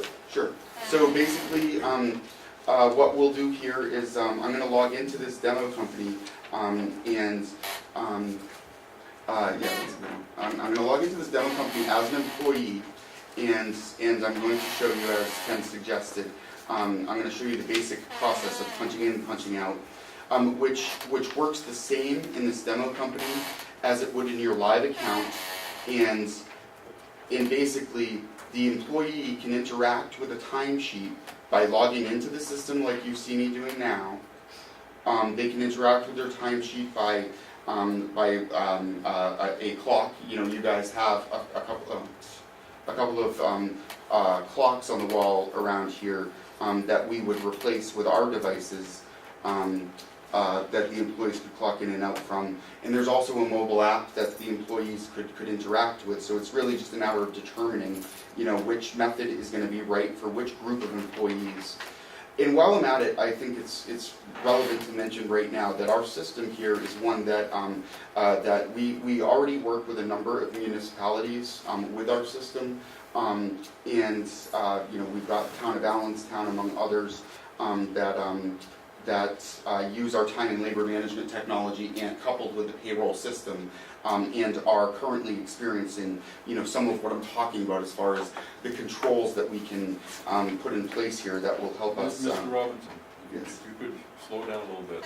Sure, sorry. But I'm not the quickest Yep. in the group.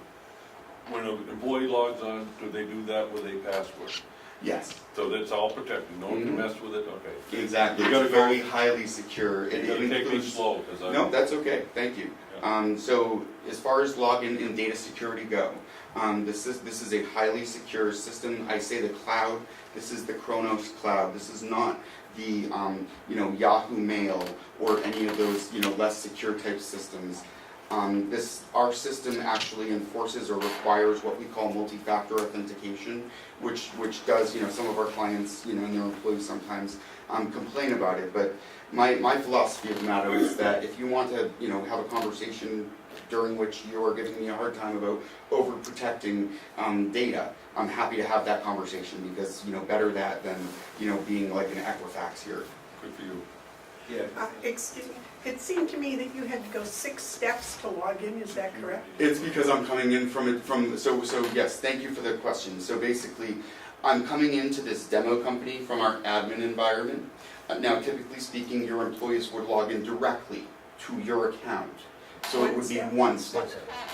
Yeah. But just, because right away I was confused, it was like, no, this is Understood. not. Screen name, password, login. I gotta stay on this security thing. This is going into the Kronos cloud, and I understand that's a little more stringent, but security still remains a concern. Understood. Do you have, I mean, I guess anything can be hacked nowadays, but, I would actually argue with you on that. Okay. You're not wrong in that, you know, without the right protocol in place, yes, virtually everything these days is hackable, no matter how encrypted your password might be. With the exception of systems that use this multi-factor authentication. And I'll just speak to that for a moment. You know, I'm sure you've experienced this with other systems as well, usually banking systems, things like that. But you log into a system and then it forces you, before it will let you log in, it forces you to send it a code to your cell phone. Or to an email, your personal email address, or your company email address. And so not only do you need to know your username and your password, but you also need to have access to that cell phone, or that personal email account, or that work email account, in order to actually log into the system. And there's actually you know, if you don't click off this checkbox when you log in with that code, that says, you know, basically tells the system to, as long as I log in from this browser and this computer, remember me over the next 30 days. If you don't check that checkbox, then you have to do multi-factor authentication every single time. So, you know, we will help coach you and your staff on how to use best practices to minimize the amount of inconvenience this causes, but we will not, you know, Kronos wouldn't even let us, but we wouldn't, and we would never suggest that we would do anything less than, you know, this multi-factor authentication, simply because it really is the only way that you can access a system like this in a manner that we know to be unhackable. Because again, it requires that individual to have access to that cell phone or that email address. Does that make sense? yes, it does. Thank you. Yeah, no worries. Jeff? So, before we get into the Kronos, Yeah. and this demo, can you talk a little bit about what your relationship is with Kronos? Absolutely. And what you're doing with them? Absolutely. And explain our platform compared to what this platform is. Perfect, thank you, Ken. So Checkmate has been in business since 1994. My father started the company as an offshoot to a CPA firm that he already had established. And he basically found himself in a position where he was in a partnership, the partnership dissolved, he ended up with a couple of extra staff, and he had clients over the years that had come to him and said, hey, why don't you process our payroll? So he started Checkmate in that context, and grew the company from 7 clients, accounting clients, to we now service just over 600 employers, most of which are throughout New England, but some out in other parts of the country as well. I came on board in 2007, and one of the first things that I did was I motivated us to find, at the time what I wanted was the best technology solution then and in the future for our clients.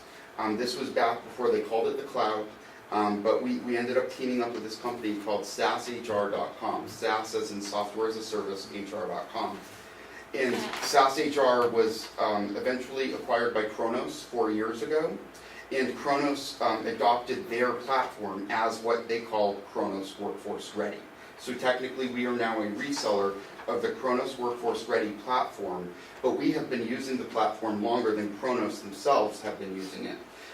We are actively working hand in hand with Kronos. We're currently right now, I have a couple of staff that are beta testing the new version of the mobile app behind the product, because we know so much about the product that Kronos leans on us for that kind of knowledge. And what that means from your perspective is, over these past many years, 8, 9, going on almost 10 years here, we started beta testing in 2009.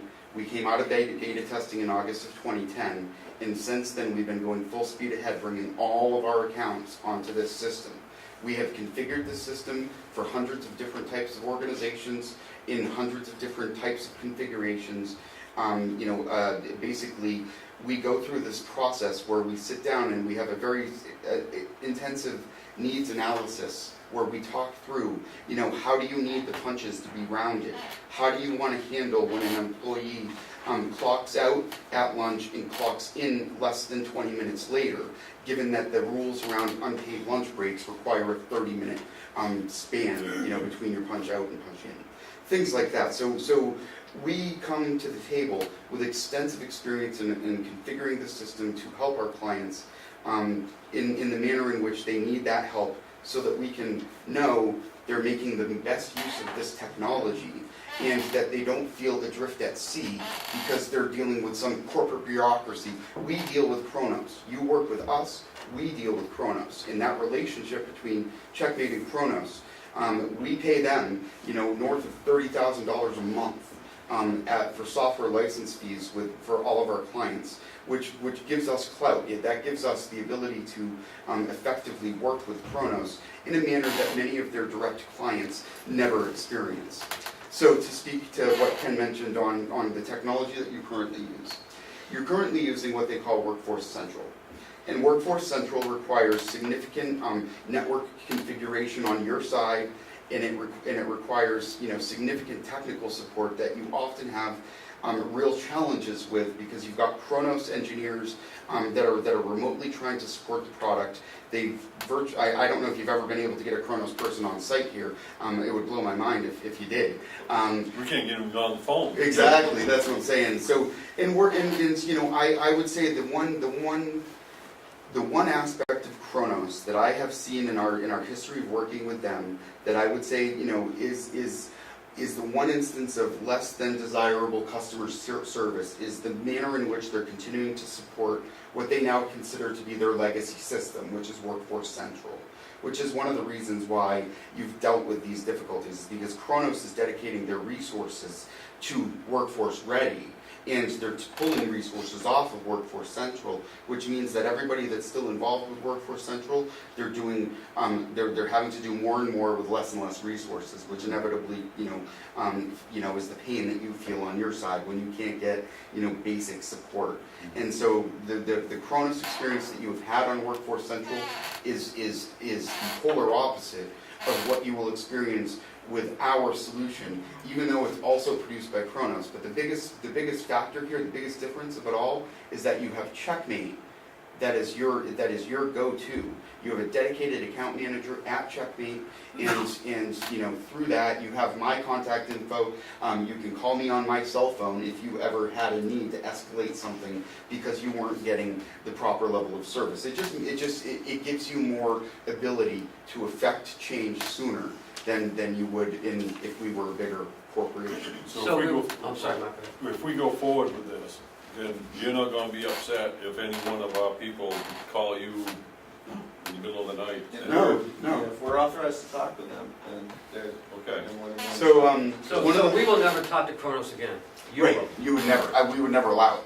It's simply because, we need to control the customer experience. We need to make sure, and I can manage my employees, but I can't manage the folks at Kronos, in the way that I need to be able to, which is why we would never subject you to dealing with Kronos directly. We are the experts. That along with the on-site IT infrastructure you've got running that legacy system, I'm sure there's a server or multiple servers in some location that Goes away, necessary. because this is true cloud. There is no on-premise, server need. There is no installation of any program. This is all accessed from web browsers. And with that, you get the benefit of every time you log in, it is the latest version, it is the newest version. You're not ever, doing a biannual software update or anything like that. They're pushing, if a tax code changes, it gets pushed to the cloud immediately. We do, to Casey's point, the big difference here is that the new releases that come out happen on a month, every 6 to 8 weeks, okay? But what that also, what you can expect from us is the folks at Checkmate, again, are the experts. We review the release notes. We actually participate in what they call, user acceptance testing, which is, a week and a half before any release goes live. We get login credentials to the user acceptance testing environment. We dive in, we review the release notes, we test the things that we see that will most significantly impact our clients. And then periodically, when there is a change that will be directly visible to a client, we communicate out to our clients, hey, as of such and such a date, you're gonna see the following changes in the system. And then we provide, copies of the documentation for the release note documentation from Kronos as well. Again, the idea is that we never want people on your side to be surprised, but the thing that I can tell you based on our experience is 90% of these enhancements, 90% of these changes are mostly invisible to the end user, because Kronos approaches this from the perspective of this has got to be done with usability first and foremost as our point of focus. And we can't achieve that if every time people turn around we're changing the names of menu options or things of that nature. So Kronos they're very strategic with how they implement new releases that actually have visible changes to the client. I have a question of clarification. Yes. The updated Kronos platform Mhm. was not created by them. It was created by this True. SAS Yes. HR workforce. Yes. And you have worked with that apparently since 2007? Yep. So it's 2009. No, Mhm. okay. But Kronos has only worked with it for a few years. Right. Good question. And they are already tweaking it. Yes, And they they're are. already fixing it. Yes. Well, our experience with Kronos tweaking and fixing has I- not been positive, as you are probably aware. Appreciate that. So my question is, if Kronos has taken this platform from Yes. HR, SASA, is that how you pronounce it? Yeah. What is the guarantee, not that you, but that Kronos Mhm. won't screw it up so badly Right. that it won't function? Right, good question. So, what I will say to that is, there's no quote-unquote guarantee here, but I will give you some background details that I think will help to alleviate the concern. The main detail there is that when Kronos acquired SAS HR, they did not just dissolve that company and, get rid of all of the employees. Kronos is located in Chelmsford, Massachusetts. They have 3,000 plus employees based out of Chelmsford, Mass. Kronos also has a secondary location out of, Jersey. It's Bedminster. No, that's Trump's golf course. It's but it's Bridgeton, New Jersey, or something like that. But it's a town in New Jersey where SAS HR was founded and based out of, and the entire team, with the exception of a handful of folks that moved on since the acquisition, that actually built this platform from the ground up, are now Kronos employees. So the philosophy or the model, the concept with which Kronos has historically pushed updates to Workforce Central, and that whole model is not even used in this environment at all. Oh, I understand that. So again, you know, I can't, you know, give you in essence a guarantee that Kronos will not push out a release that breaks stuff, but I can provide you with copies of Kronos's SSAE 16 SOC 1, SOC 2 reports. These are documented reports about how Kronos does system implementations in the workforce ready context that make it unlikely that something like that would ever happen. The other thing that I can tell you is that if they ever did that, we'd be out of business. You know, we have 600 plus clients on this platform, and if they ever pushed out a release that actually significantly broke something, you know, it would. I think I have another, you know, angle on this that will 30,000 very angry employees, I guess, is the best Not way just to that, put it. not just that, but Kronos in Workforce Ready has also adopted a model that has them working with companies like Checkmate, where they never did this before. So they work, there's 60 or 70 payroll service bureaus throughout the country that all have, you know, hundreds of clients on the system that Kronos works with, as well as their own direct end user clients. And they never did that with Workforce Central. So again, what that means is that they have these 60 or 70 service bureaus that pay them, you know, tenfold over what the typical direct client pays them, and that require the system to always be available, to always work properly for payroll processing. So there's 60 or 70 other business owners like myself that if something ever went awry, that we would be, I have direct line of contact to C-level folks at Kronos. You know, a couple times a year I go down there and I have lunch with a couple of the C-level people there just to keep, you know, relations in good shape. Again, I know none of this is in essence, you know, a written guarantee, but so actually, no, let me back up on that. We do have a guarantee in writing in our agreement with Kronos that guarantees 99.9% uptime. Now, it doesn't mean that they couldn't push out a release that broke a piece of functionality, but it means that 99.9% of the time, the system is available for logging in and using the system, and they exceed that, historically speaking. You know, the system is never down, period. Madam Chairman, Yes. you know, all this technical stuff is good and it's important, but at my point, I just want to know that it's secure. Yeah. I just don't have enough brain cells left to Mhm. figure it out.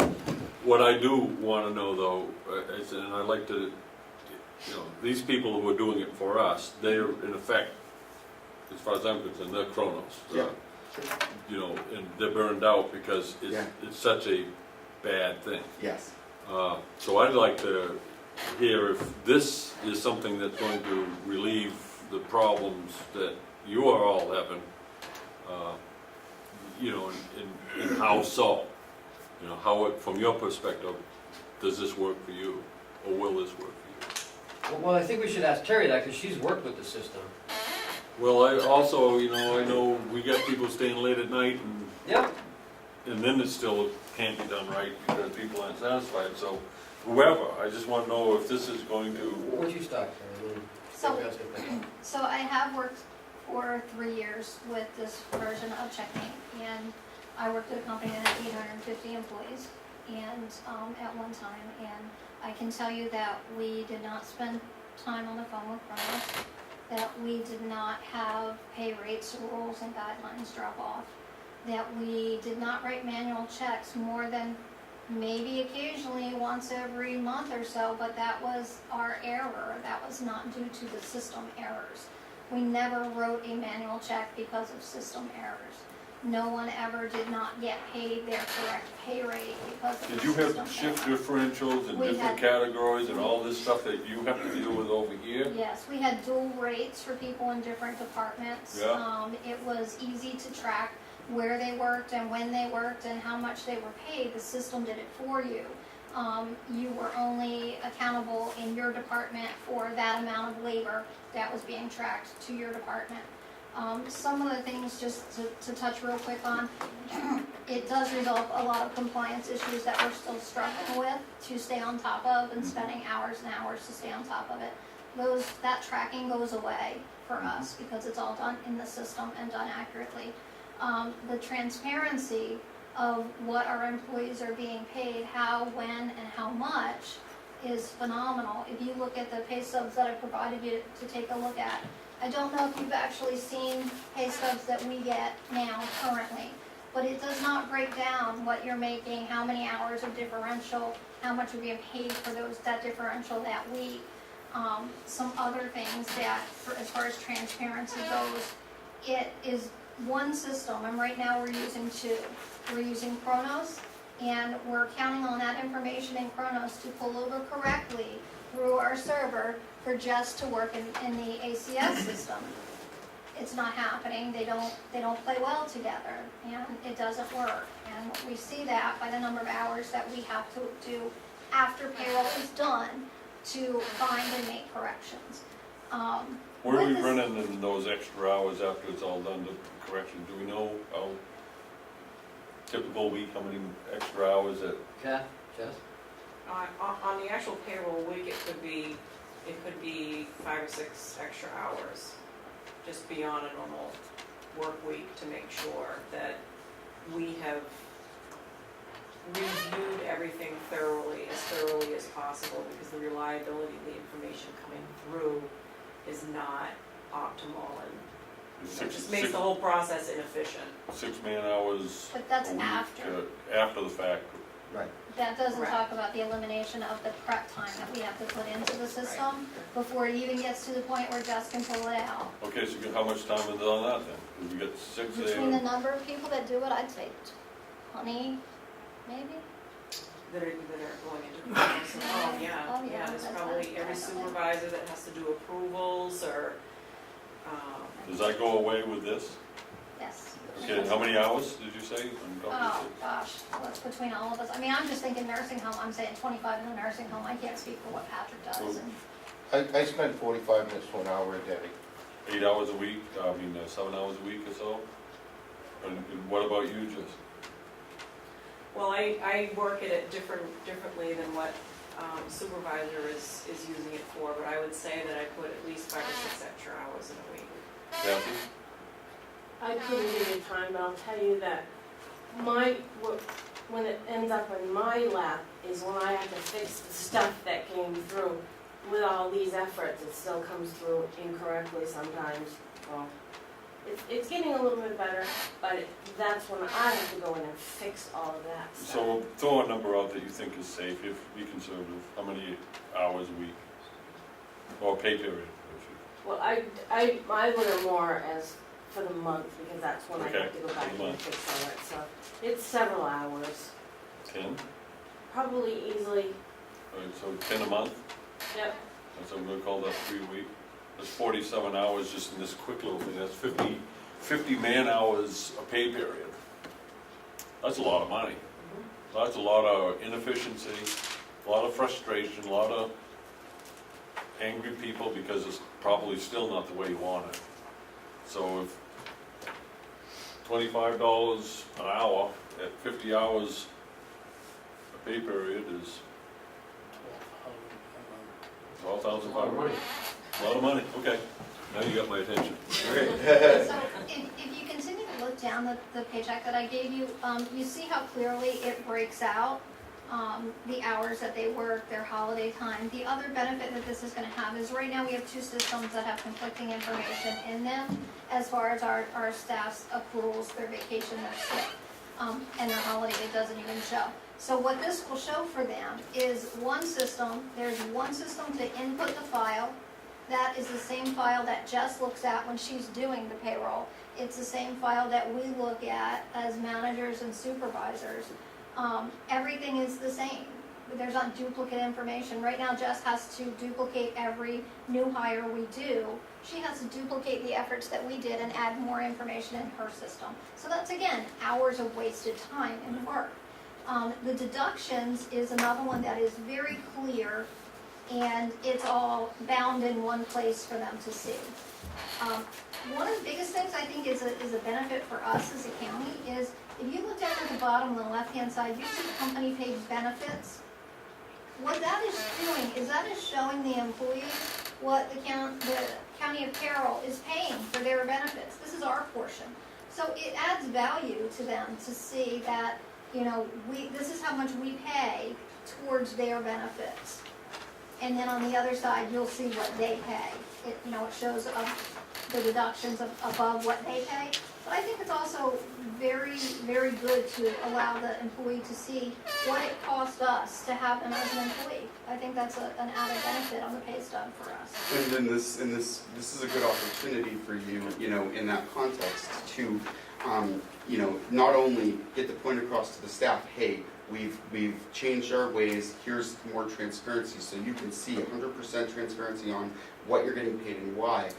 But you know, it's a way for you to take that to the next level and say, but even more than that, we're now showing you a 360-degree benefit statement with every pay statement that you get. So here's the cost that the employer incurs on NHRS.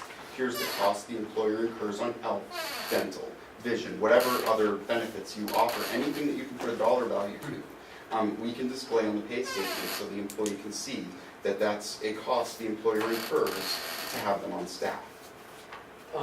Speaking of the payment system, do you do that as well? Do you Yes, we do. track? Absolutely. Not only do we track it, but we actually will do the reporting for you.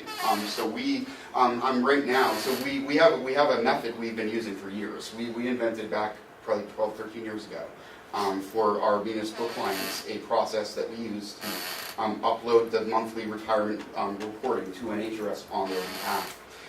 It's even such that, you know, in the rare instance where, you know, for some reason we attempted to upload the file and it didn't get processed timely, it does happen once in a rare while. In the event that NHRS were to assess a penalty to one of our clients for late reporting, you know, and we can't make it go away, which we usually can because we have a very tight relationship with NHRS, we would pay the penalty, just like if you were to incur a payroll tax penalty as a result of doing business with us. You know, the IRS doesn't care that you've outsourced your payroll. If the IRS says you owe them money, you know, you owe them money. But if you get a notice like that as a result of doing business with Checkmate, we actually have it written in our agreement that Checkmate will cover the cost of that penalty if we can't make it go away. It's basically a little bit of an insurance policy. Yeah. In fact, we were just at NHRS a couple weeks ago, and you know, one of the motivators for them requesting us to be there was they want us to do their NHRS reporting too. They are subject to their own, you know, Really? system. Yes. Wait, so New Hampshire Retirement wants you to do? Wants us to do their own NHRS reporting because the NHRS is an employer. Yeah. They are also a you know, an agency within the system, and they also have to deal with, you know, the headache of member contribution reporting. Yeah. And so, yeah. So anyway, yeah, NHRS reporting is part of our solution. New hire reporting is also part of our solution. It's just, you know, anytime a new hire comes on board, we automatically report the required information to the New Hampshire Employment Security so that you're compliant with the new hire reporting rules. And same thing with all federal and state taxes. We take care of it all. Now, what I mean by that is as long as the tax money is in your bank account, when we go to pull the money to pay those taxes, then everything from there is on us. So, you know, we take full responsibility. You know, we have a dedicated tax team on staff at Checkmate who basically, you know, with 600 plus clients, you know, we routinely have tax work that needs attention. So our tax team deals with the tax stuff, and your client account manager would be servicing you on your use of our technology. Is it Maine? Yes, we're countrywide, all the territories. We have a number of Maine staff who presently can't get. Oh yeah, no, and if you desire to offer state withholding for Maine residents, we would be more than happy to take care of that for you. We do. You do, okay, yeah, and so we would so whatever you're already doing, we will of course, you know, make sure it still happens with us. We're not going to do less than what you're doing now. Are there sufficient bonds in place? So we are, thank you for the question. So we are a SSA 16 certified organization. What that means is that we do not possess a bond.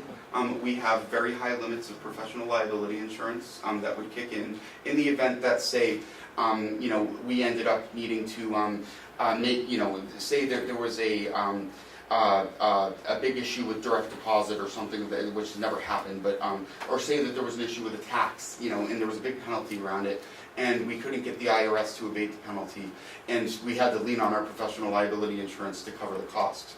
We have and I'm more than happy to provide you with certificates of insurance as a named insured.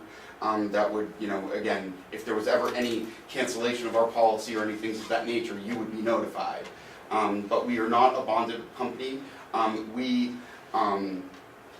Basically the way we work is that it's our professional liability insurance that would cover you in the event of any loss that you incurred as a result of doing business with Checkmate. And you would provide that to us? Yeah, absolutely. As listing us as additional insured? Yes. Not as a certificate holder, but as... No, additional named insured. Okay. Yeah. Josh, Yes.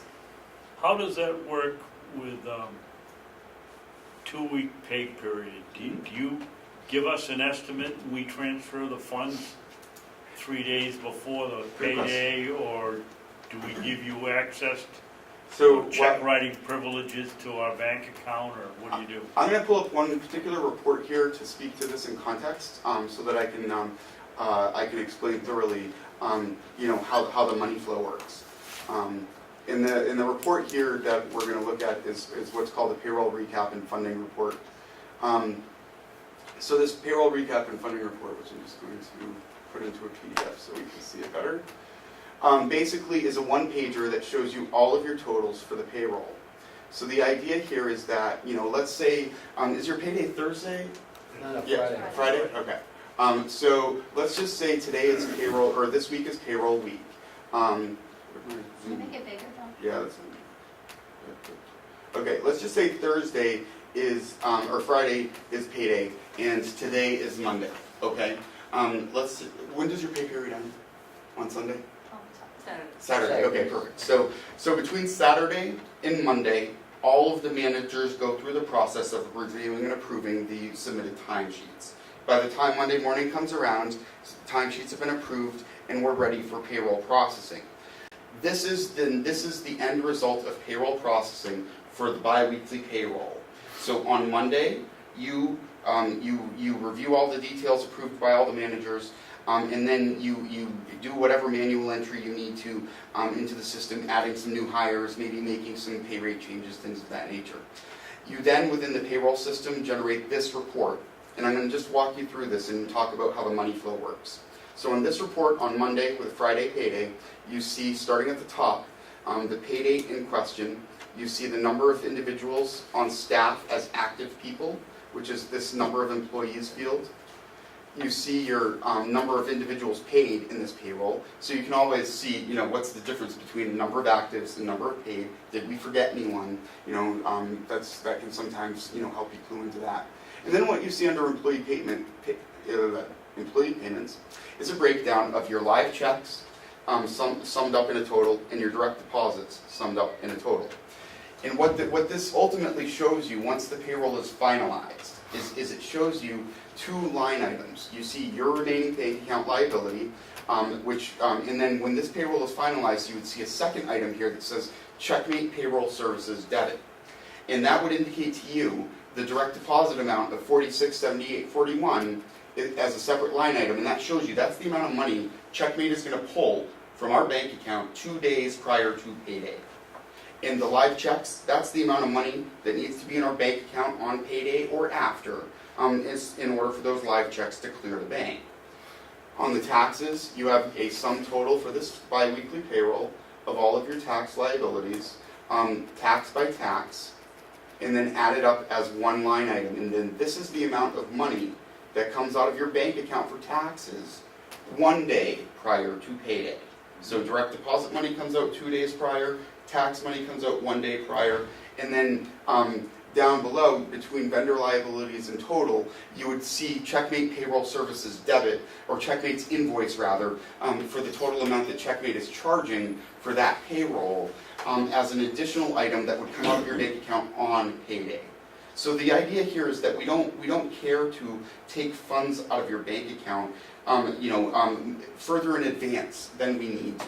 So we don't take our invoice until payday, because my philosophy is that until you receive the service, aka until your employees get paid, there's no reason for you to have paid us. So that's why we stagger it, 2 days prior for direct deposit, 24 hours prior for taxes, and then the invoice comes out on payday. Does that help explain, how the money flow works? Thank you. And we can change our payroll anytime from like bi-monthly to weekly, or?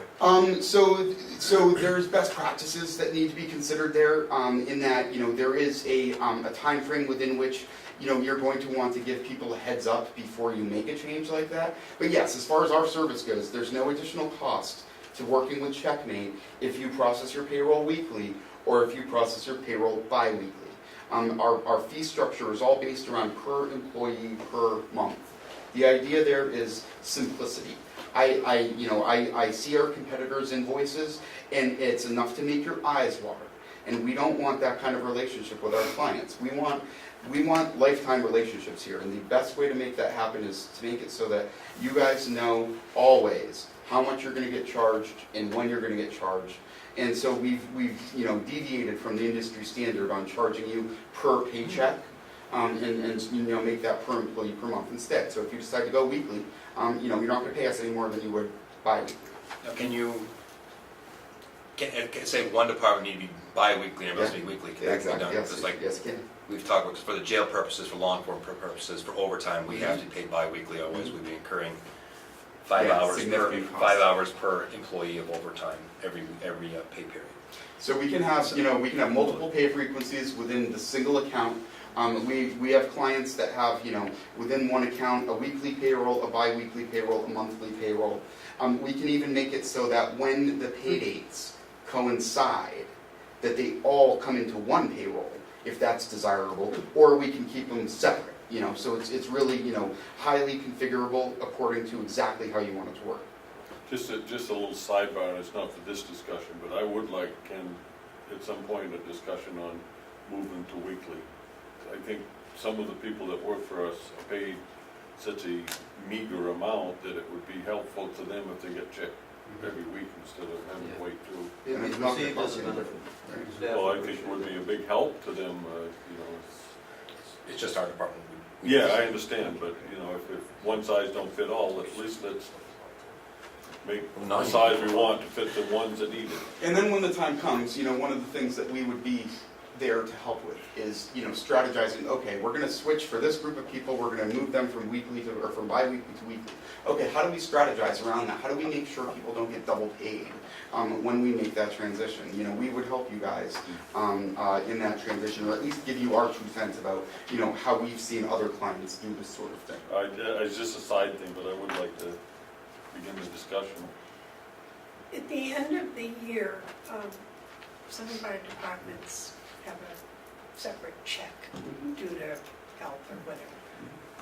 Would that be a problem for you to give that as a separate check, not part of the payroll? No, not at all. And this is one of the values of having, somebody on your side that is experienced in working with us, because during the implementation process, we have extensive conversations around, how we want things to work. In the event, what are the instances that might occur in which we want to force the system to produce a separate check as opposed to, including something on the standard check. And even beyond that, in the event that we're paying, say, a bonus or something of that nature, to what extent do we want that, A, on a separate check, and to what extent do we want to, force the system to change what deductions would come out of that pay? Most of our clients would have, only the retirement contributions, come out of a bonus check, as opposed to any of the other, garnishments or benefit deductions or things of that nature. So we would have this conversation during our conversion process, but then once we go live, another really valuable thing here is there's nothing set in stone. Our mission here is to make sure that you have access to technology that serves your needs. And when your needs change, we are there to help change the system accordingly. You showed us the big picture from the cloud on down through taxes, etc. Right here, a very tiny, tiny little question. Sure. If I asked you, I guess you had an imaginary company all playing. Yeah. If I asked you to show me the people that had worked 40 hours a week for the past month, Yes. that were on time, did not take any sick leave, and left, did not leave early, could you do that? It would take me about 15 minutes with a properly configured account to create a report that would show you all that on one screen. So basically, one of the things we would build into our system is a concept called exceptions, okay? So exceptions, we basically are in essence labels that we build rules around. So we would create an exception and we would call it the employee late exception. And that exception would trigger, we would define, the rules. So we would say, in the event that any employee clocks in 5 minutes after their scheduled start, trigger this exception. We also would configure in this context a employee approaching overtime exception, which would trigger, and perhaps we would even create another exception, which is employee hit overtime. So the approaching overtime exception would trigger usually when the employee hits their 35th hour in a week. And then the employee overtime exception would trigger once they hit 40 in a week. And then with those exceptions, again, you'd have one report that you could look at that would show you, for this pay period, all of the individuals that hit over 40 hours in any of the 2 weeks of the pay period. You misunderstood. Oh, I'm sorry. I don't want the exceptions, I want the ones that actually worked 40 hours in a week. Oh, but it's Yeah, so The ones basically, that did what they were supposed to do. right, and so basically our system, and I can show this to you if you want, but our system has, on that same report that I was describing, we would just reverse it. Instead of showing the exceptions, we would show the things that didn't trigger an exception. Okay. And once customized, it'd be Because- available for us each and every payroll. Exactly. Wouldn't that be amazing, Howie? But well, it's not just that management report, that would solve that issue, but it would do an awful, the availability of management reports is That very- is so helpful. And I'll just show you guys one particular valuable one. It's a little bit deviating from this specific question, but I think you'll get the gist of this. And this can be made available to any manager to see the clock activity of their direct reports. The particular report that we're going to look at here is called the Detailed Hours Overview Report. And what this shows us, once I pick the right pay period, is it shows us a day-by-day breakdown of the pay period, and on this, the employee's clock activity from their timesheet will populate. So as the manager of this individual, I can come to this report periodically, and I can see how many regular and how many holiday hours each of my direct reports have put in. I can even, it totals by employee, by department. So location A is a department. So if this individual had worked in 3 or 4 different departments, I would see each of those entries. And it also breaks down holiday, regular, overtime. So I see a summary by employee, by pay code, by department, and I also see at the end, imagine I work in a department, or I'm in charge of a department, I hate using this mouse pad.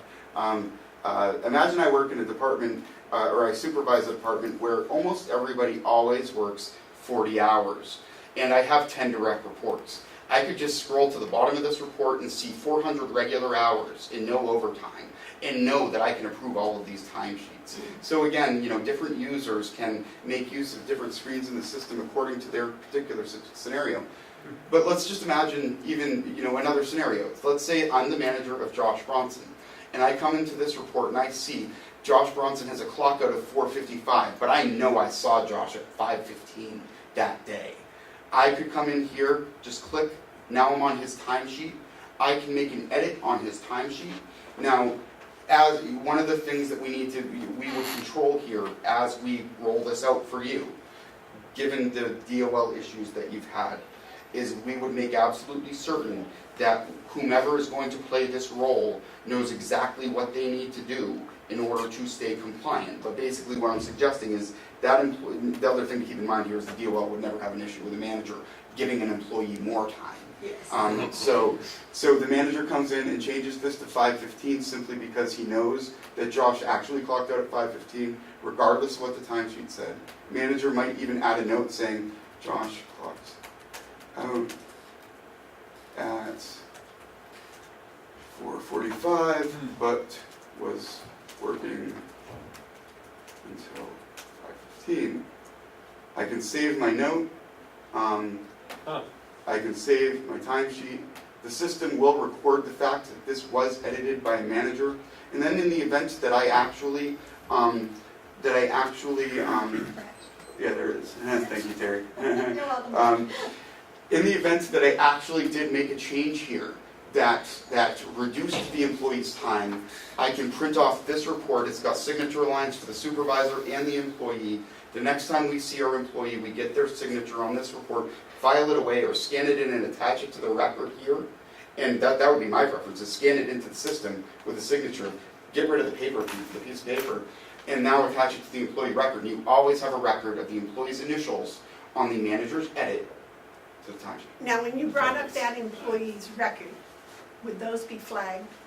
Yes. So whenever there's a manager, whenever a manager edit happens, whenever the system has something, so The employee has visibility on that too, so the next time they go to their timesheet, there's a red E indicating that an edit has been done on this timesheet by someone other than themselves. And if they look back over the past 6 months, they could see 5 E's or whatever. Exactly. You can even enable that to come out in the print preview where it is include manager. Those edits are permanent, nothing can ever be deleted, changed. They're permanent once the pay period is locked down, Okay. which typically would be done by somebody who's like an admin, the person who's preparing for payroll would typically be the person that locks down timesheets for the entire company. And then what happens from there is once the timesheets are locked, they are uneditable. So from there, any future things that need to be dealt with, let's just say we have an employee who didn't clock in or clock out for an entire day. And they didn't make an issue of this until they got their paycheck and said, why didn't I get paid for those 8 hours? So then what would happen is the employee would come into the system to their timesheet. They would submit what's called a timesheet change request. And they would identify, last Monday as the day on which they want to submit a change. They would identify the clock in and clock out. And then a manager would approve that, and those hours would come into the next payroll. Or you could process a subsequent off-sequence payroll to pay those hours and take care of it as in one fell swoop. Yeah. Immediately. And the fact that the employee's making the change to the timesheet, full DOL compliance, there's full audit record, and essentially there's no reason for a signature line form such as this in that instance because the employee is the one creating the change. Right, when the employee submits the timesheet change request, from the DOL perspective, that is the equivalent of an electronic signature. When the employee hits the submit button, that's the equivalent of an electronic signature. So as far as compliance goes, as long as either the employee hits that submit button or you get the initial of the person once the manager makes a change, then you know you're compliant. When an employee did that with the whole day that was missing, and they hit submit, who then gets copies of that?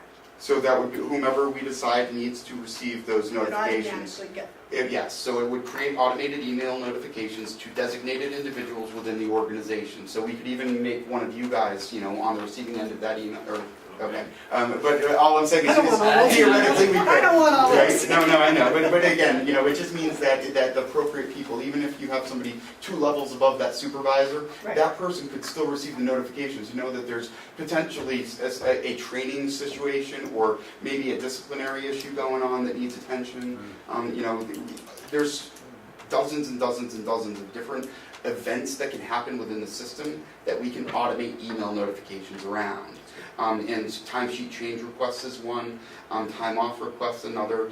An employee having an anniversary in 5 days. Whenever any of my staff, 5 days before their anniversary date, 5 days before their birth date, I get an email reminding me that that's coming up so that I can take the present.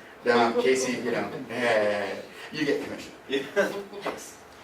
Anyway. One of the things that we have issues with right now, Josh, is that when our people roll over into the next level for vacation time and it changes, their full time changes, we have to manually note that, and it's not something that happens immediately. So, we have to go back and audit and see how long did it happen, and it would eliminate all that type of Exactly. work that we have to. No, we even have, some of our municipal clients have paid time off accruals that, that might have been in place, a policy around, sick leave that might have been in place, but they revised the policy a decade ago. So they have a group of people that are grandfathered into that sick leave policy, and then all employees hired in the last decade that doesn't apply to. We can accommodate whatever variety of paid time off accruals you offer. During the configuration process, we would basically, we'd look at the handbook language that you guys have, we would work with Terry, we'd configure these rules so that every pay period, the additional amount earned would be granted in the balance that they see on their pay statement. The amount that they used in that pay period would be reduced from that balance. And, whether the rules are based around the employee's anniversary date, the fiscal year, Elvis's birthday, whatever the particular structure of your rules might be, I've yet to encounter a scenario that we couldn't automate. At least 90%. Now, the one that was 90% was, we do have a nonprofit client that has when I learned about this policy, I asked if they were hiring.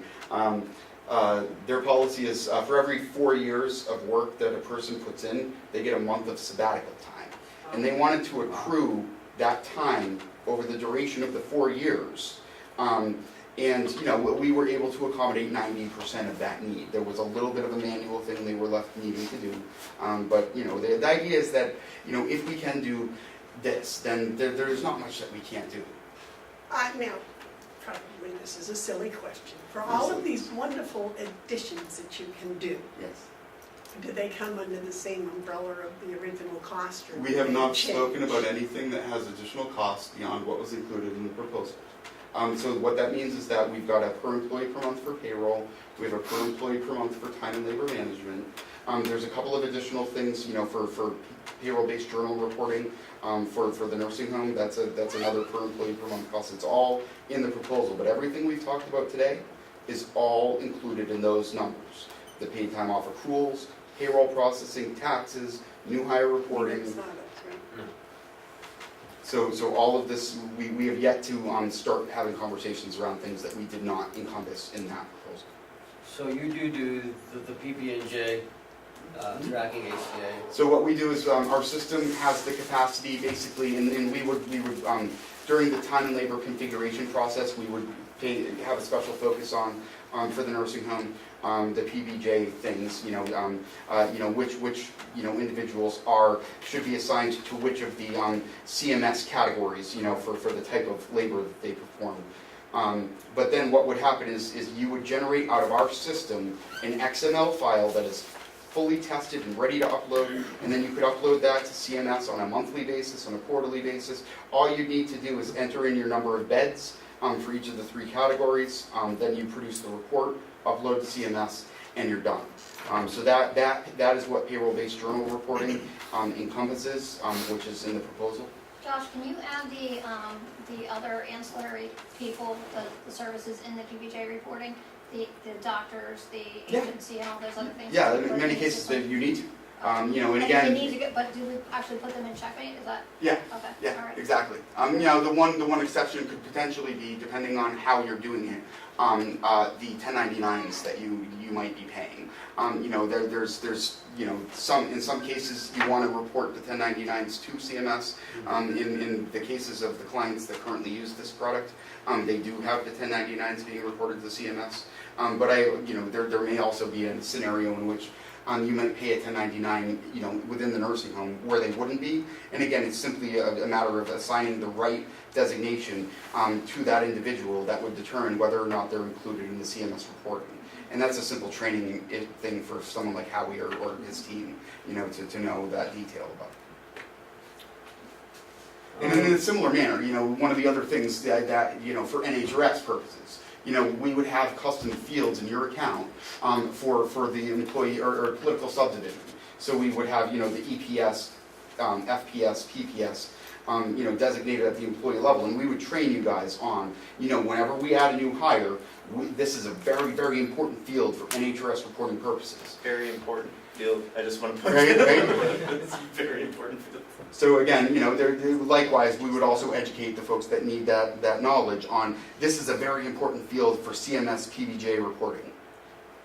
So, coming out of the initial admin and manager level training, you guys would have that documentation, you would have the training, we would record the training, and then we also are there for ongoing purposes, within reason for future training at no additional cost. When I say within reason, I brought a example of what our ultimate agreement might look like. Now, this is not set in stone by any means, but I thought that you guys might want to have a copy of this when we left today. And at the end of this is a seven-page addendum, which is a service level agreement. And the service level agreement speaks to how we are going to manage all of this. How are we going to know when we roll out X that you guys know what to expect when that goes live? And how are we going to deal with, once we go live, future changes to the configuration of the paid time off accruals or whatnot? So the service level agreement speaks to all of the instances in which there might be an additional cost that would come into play beyond those costs that are defined in the proposal. Now, there is no contract. So that is open for conversation, okay? So historically speaking, the way we work is that we do not design these things around the idea of a contract with a term. The idea here is that we don't want to hold you hostage, and we also don't want to be in a position where if something, for whatever reason, if things just weren't working out and there was a personality conflict or something of that nature, that we wouldn't be in a position to to terminate a relationship and be forced into in a relationship that just doesn't have good vibes about it. That said, our as a standard rule, we increase our fees. Now, first of all, the fees that you have in front of you would be guaranteed for 12 months, no question. So there would be no fee increase for at least 12 months beyond the signing of the agreement. We increase fees every 1 or 2 years. So this year we did a 3% fee increase, and next year we may do another 3%, or we may hold off and the following year do a 5% fee increase. I want to put this in your court as far as what your preference is. If you were inclined to desire say a 3-year contract, I would be happy to commit to the current fees in the proposal for a span of 3 years. If you would prefer to stay in a non-contract situation and have say a 60-day termination clause, which is what's in there now, that's fine too. And then we would have the 3 or 5% increases after your first 12 months with us. But I leave that up to you guys because I'm amenable to either way. Historically speaking, we haven't, only in certain cases have we done a contract. But I'm amenable to the idea if you like it. Madam Chairman? Yes, Dave. I think this is an appropriate time to move ahead. Last week did it for me. We had another instance when Chronos didn't work. We were told their system, the problem is way back in their system. I have listened for 10 years now how Chronos is up and running and we're all set, and it hasn't been. I think we've lost the confidence of our employees. They can't count on a paycheck from week to week that's accurate. We're spending an ungodly amount of time correcting errors, and I don't know how to put it in a motion, but maybe we can discuss that briefly here. I would like to make some kind of an arrangement with these gentlemen to handle our payables for 1, 2, or 3 years, whichever works out. It's a service, so we don't have to go out for other bids. We want to leave ourselves an opportunity to get out of it if it doesn't work right. I'm convinced that it will. And I think we should move forward. I'll make a motion if someone can give me a good idea. Could we just wait until they finish the presentation and then? Well, I'm not gonna change my mind at the end of the presentation. Well, I know, but their time is valuable and they can finish their presentation and then we can debate. That's fine if we're gonna continue on, but I got the pieces that I know, and I like listening to them. They're quite intelligent, and it's always fun to be around intelligent people. But I too, I agree that we gotta move forward on this. I'm not exactly, I don't think something like this is something that we don't wanna make a commitment to. I do think we wanna make a commitment, and you mentioned if we went to contract, we can lock in some prices. That's what appeals to me. Yep. But you mentioned that if we just went with an open-ended 60 days, we might be subjected to a 3 or a 5% increase, which, to me, why do that? If we're going to hook our wagon to this thing, let the wagon take us from here to where the promised land is. I'm sufficiently detailed, convinced that your company can do that. I'm sufficiently convinced that our people are actually wringing their hands in hopes that we will do this.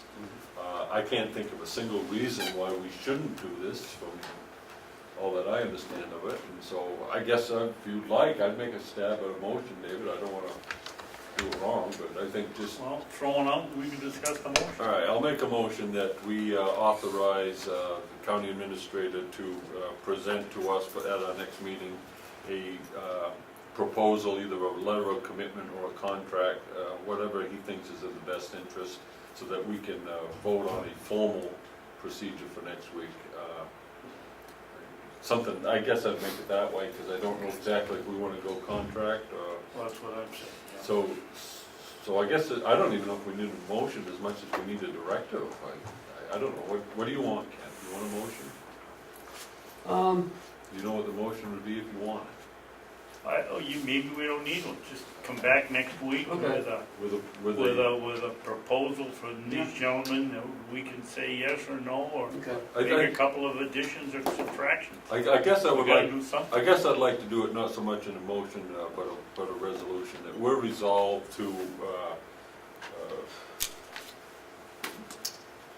whereas the payroll services that the county has is under such strains that we are resolved to instruct the county administrator to work out the best practice arrangements to our benefit with Checkmate Workforce Management Solutions, and to report back to us next week.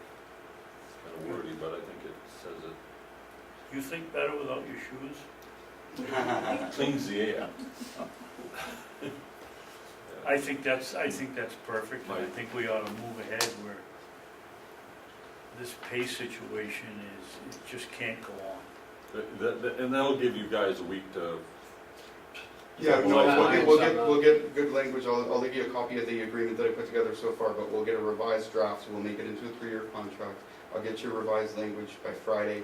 We could talk maybe on Monday to go over any details and revisions that need to be made so that you're set for, is it next Wednesday? Yes. Yeah, okay. Then we can... I would like to voice my objection to all of this. First of all, I have no idea what the financial impact's going to be for this. Secondly, with our past history of 12 years of difficulty with Kronos, I'm not sure that we really want to contract ourselves with a company that's going to deal with Kronos for 3 years. I think there should be maybe some investigation into some companies that don't use Kronos. Those are my opinions. And I think maybe we should have a motion. I think I made a motion. Did I make one, Cheryl, that you could figure out? Or did The first one, but then you decided to go, and Well, scratch the first one, because there wasn't a second to it. The second one, what did I say? It's a resolution to have Ken come back to us. next week with a proposal from Checkmate. With a recommendation with check, but specifically with Checkmate. Yeah, that's the motion. I don't know if it was a second, but I'll second it. I'd like to speak to that motion. We Well, have, the motion's been made and seconded, but can you bring back a recommendation for checkmate, yes, open for discussion? I think it's important for us to realize that time is of the essence on this. We have been years, at least recent weeks, where this has been a terrible situation, and we need relief. And I'm satisfied that the best option for us is with the company that's presenting today. And I'm disagreeing. I think it's been 12 years. I don't see what another few weeks would make a difference. Any other comments? We have a roll call vote, Madam Chairman. We may. Cheryl, a roll call vote, please, and would you read the motion at the top before you do that, please? Commissioner Hounsell made a motion that whereas the payroll service the county has been using is under such strain and, what was the other word used? I can't remember. You resolve to have Ken come back with a solution next week, a proposal from Checkmate. Yes, strain is a period after that. It's a resolution motion in that it directs the county administrator to come back with a recommendation. It does not necessarily enter us into a contract, but it's recommendation to check me. Did you get all that, Cheryl? Roll call. Commissioner Hounsell? Yes. Commissioner Babson? Yes. Commissioner Bevard? No.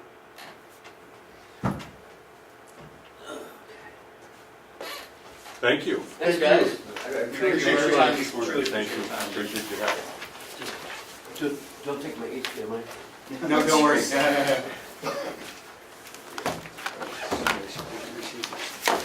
Where does it ship down like mine? David, did you get the figures?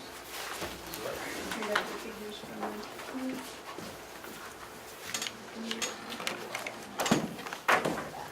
Wasn't that chance of them to come out?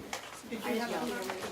I'll get it next week with the proposal. I haven't, I'm not getting bogged down on that yet, but Okay, the thing is that just a yes or no question, that's all. This is the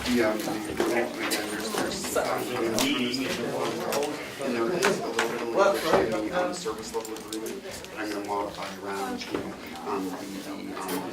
the service level agreement has some information in it where it limits us to, this includes 3 hours of configuration, 3 hours of training. I'm going to modify that to make it more flexible. Okay. Should we have another 5-minute recess?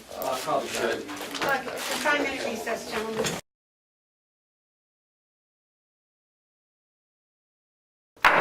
Recess is over. Ken, yellow folder?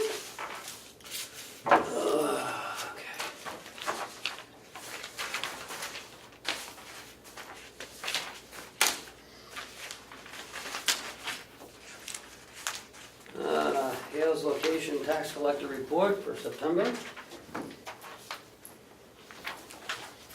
And we got checks from Hales. Did anybody ever find out what all these telephone calls is from the school I department think up you there? just started from Amanda's end, Okay. that's my way. Does anybody know? What? What are all the telephone calls from SAU For the deposit? 97? I don't read These are up from taxes, right? I don't think so, I think it would be from. that. I do have an answer from Kevin Richards though. Didn't like the idea or did? No, I actually, $1,500. I would One. guess he a. would like to explain it to you if you wanted more What is that? information, Nope. but That's taxes. Yes, back. he has a different, sort of a pretty interesting approach That is to late. what he calls Yeah. assemblies and people coming in talking, not just this fellow. Well, Deposit from taxes. would you sign before it goes down so it doesn't It come back has to again? be signed by the treasurer. Doesn't have to be signed by me. Come and talk to Treasurer. the assembly? He's never signed them, so. Kids, either assembly. Well, we never had one, you know. He does. Yeah, we do. Well, Well, no, we no. always had a You treasurer. guys it a But not certain for way. them. Remember we just I decided don't want to that he misspeak could it, be but I the could treasurer tell you for what he said Okay. generally, Hales but location. he welcomed you to contact him. But you gotta make it public though, at least. Oh. Did you get the idea? Announce in it, favor so of it or people know. opposed to it? He's not, Gentlemen? yeah. Okay. This is a deposit for taxes for Hales location. Shall I give them up? $1,550.11. And we're going to, because we have, several meetings ago, we decided that the treasurer for the county would be treasurer for Hales, and we'll have the treasurer sign that, because I asked for the treasurer's signature. Here's, I'll put it over here. the checking account information.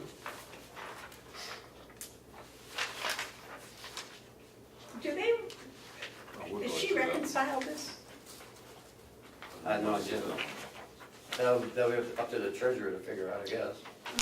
Okay. I'm sure she does. Only gonna add for, These are the 5 checks that we approved. we're now in October. David? Almost October, isn't it? 5 checks that we Here's a check for $420 to Comerford, Needham, and Perkins. They're the assessors. Gentlemen, I need a motion to sign this. Make a motion, you can sign that. It's a check for $420 to the, Second.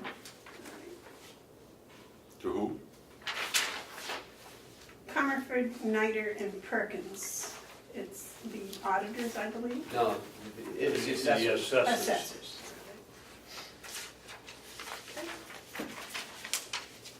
Here's a check for Kathleen Golden, $1333. That's her paycheck.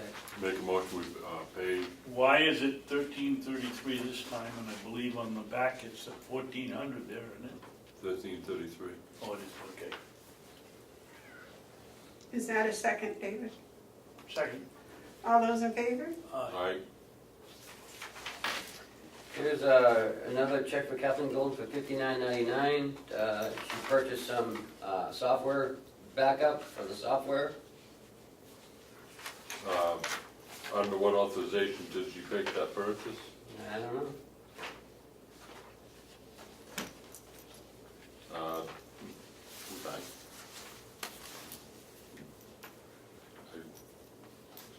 I guess they have a problem with people buying things without authorization.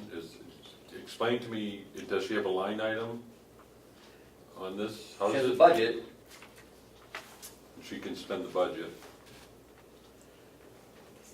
Well, I agree with you, but this is Carbonite, which is a $60 advertised regularly backup program that if something gets lost, they'll guarantee you get it back. Oh, really? Yeah. Well, you make a motion. I'm gonna do it. I'll make a motion that we pay that check. $59 or what. Do we have a second? I'll second it. All those in favor? Aye. Aye. Those opposed? There's a third option. You're going to abstain? Yeah. Okay. I abstained. Next is a check for Melanson Heath for $500. It's the progress on the 2016 audit.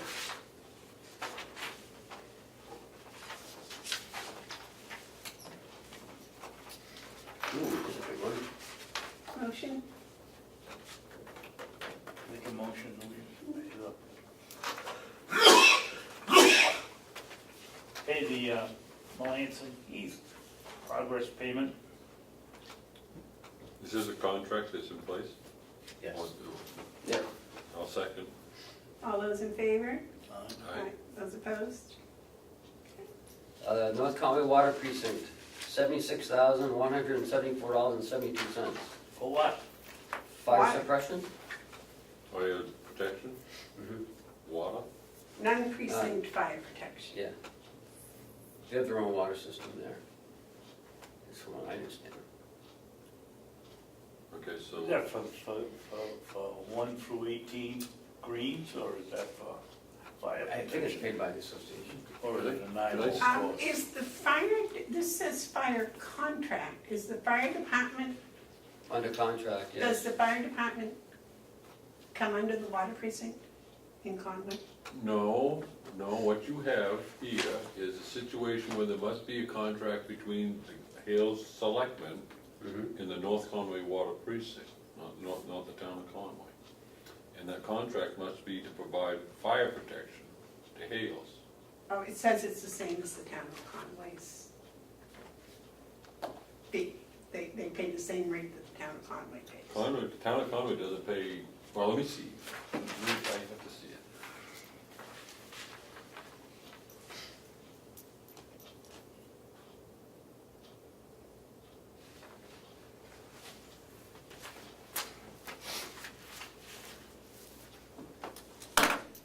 Is that for like their water hydrants? I'm not sure, but I know that it's, I think the commissioner last year signed a 3-year contract with them. Yeah. And, We questioned it then. yeah, and I can't remember, But it's not drinking water, No, house water? no. they have their own water system there. Well, that's what I was thinking. I couldn't quite remember. I think the association covers that. Water and sewer.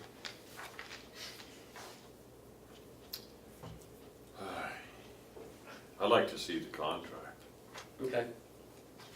so I won't. Why, you mad they don't pay, they pay more for fire protection than they do to send their kids to school up there? Mr. If School they- Board member? No, not at all. This $76,000, it says it's the same rate. That's only 2 first graders. You want to listen? Yeah. You want to listen? Yeah. This is the same rate, non-precinct rate for the town of Conway. So, That's not fair. that's, why isn't it the same precinct rate for the town of Chatham? What's the driver of this bill? Is there a contract? Yes. I'd like to see the contract before I approve spending $76,000. Seems to me to be excessive. I'm watching out for Hales taxpayers. Do you want to make a motion to pay this? No, Okay, so we will put it Take a on look. waiting for the contract. Last is Fairpoint Communication, $152.60. I thought we did away with them. I received a call from that gentleman, and they are in the process of talking about it. They have not talked about it yet. There is an $87.76 past due charge. Oh, shit. Oh, no. Is there a penalty on it? Let's not sign it unless the bill is there. I mean, she's gotta get her act together if it's a late bill. Is it $86 late fee? No, I'm just saying, is there a late fee on there? Because I've called once or twice to get rid of the late fees.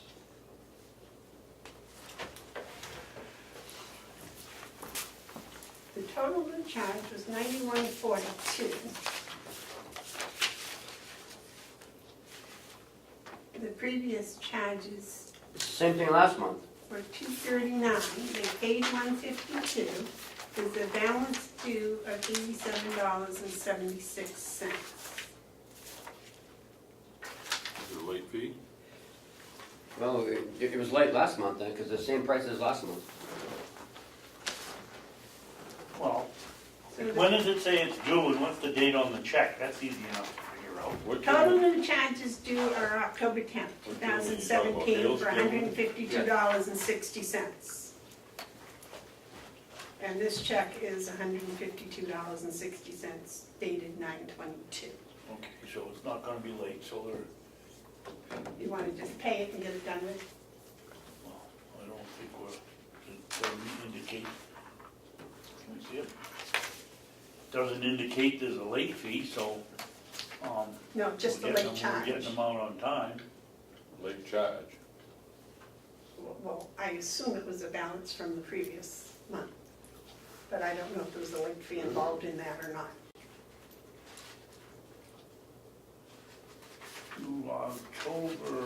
The problem is having such a disconnect between Hales and here. Well, There's a payment terrible- received August 14th. The regular charge for this month is due October 10th. So if they used the same one, August 14th would have been a late payment. I don't see how they can charge us anymore. Let's call her up and find out whether she signed, whether it got on there on time or not. Was there a check on that statement to the phone company? Yeah. And I think that's the credit they gave us, didn't they?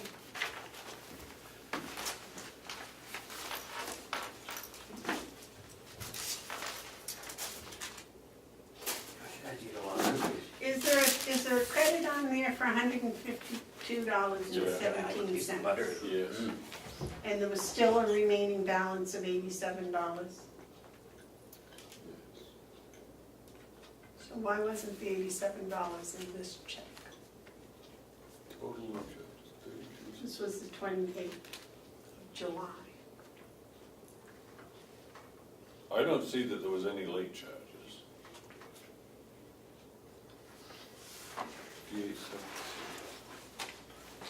Doesn't look like there's a late charge. No, it's just that Oh, wait, there's a- amount that didn't get paid, which I'm not sure.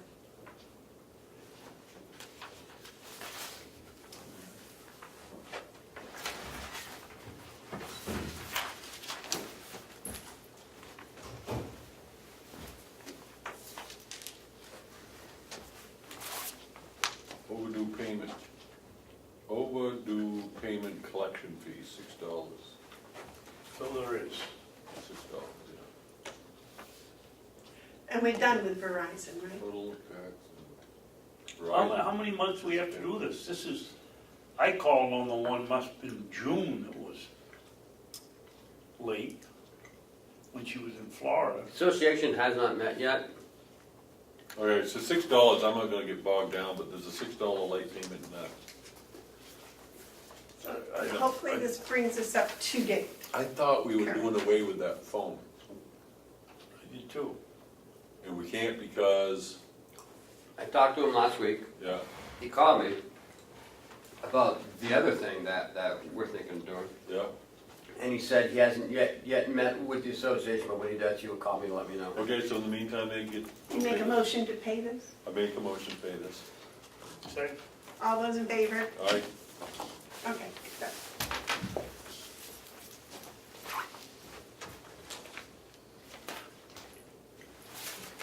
Anything else in the yellow folder?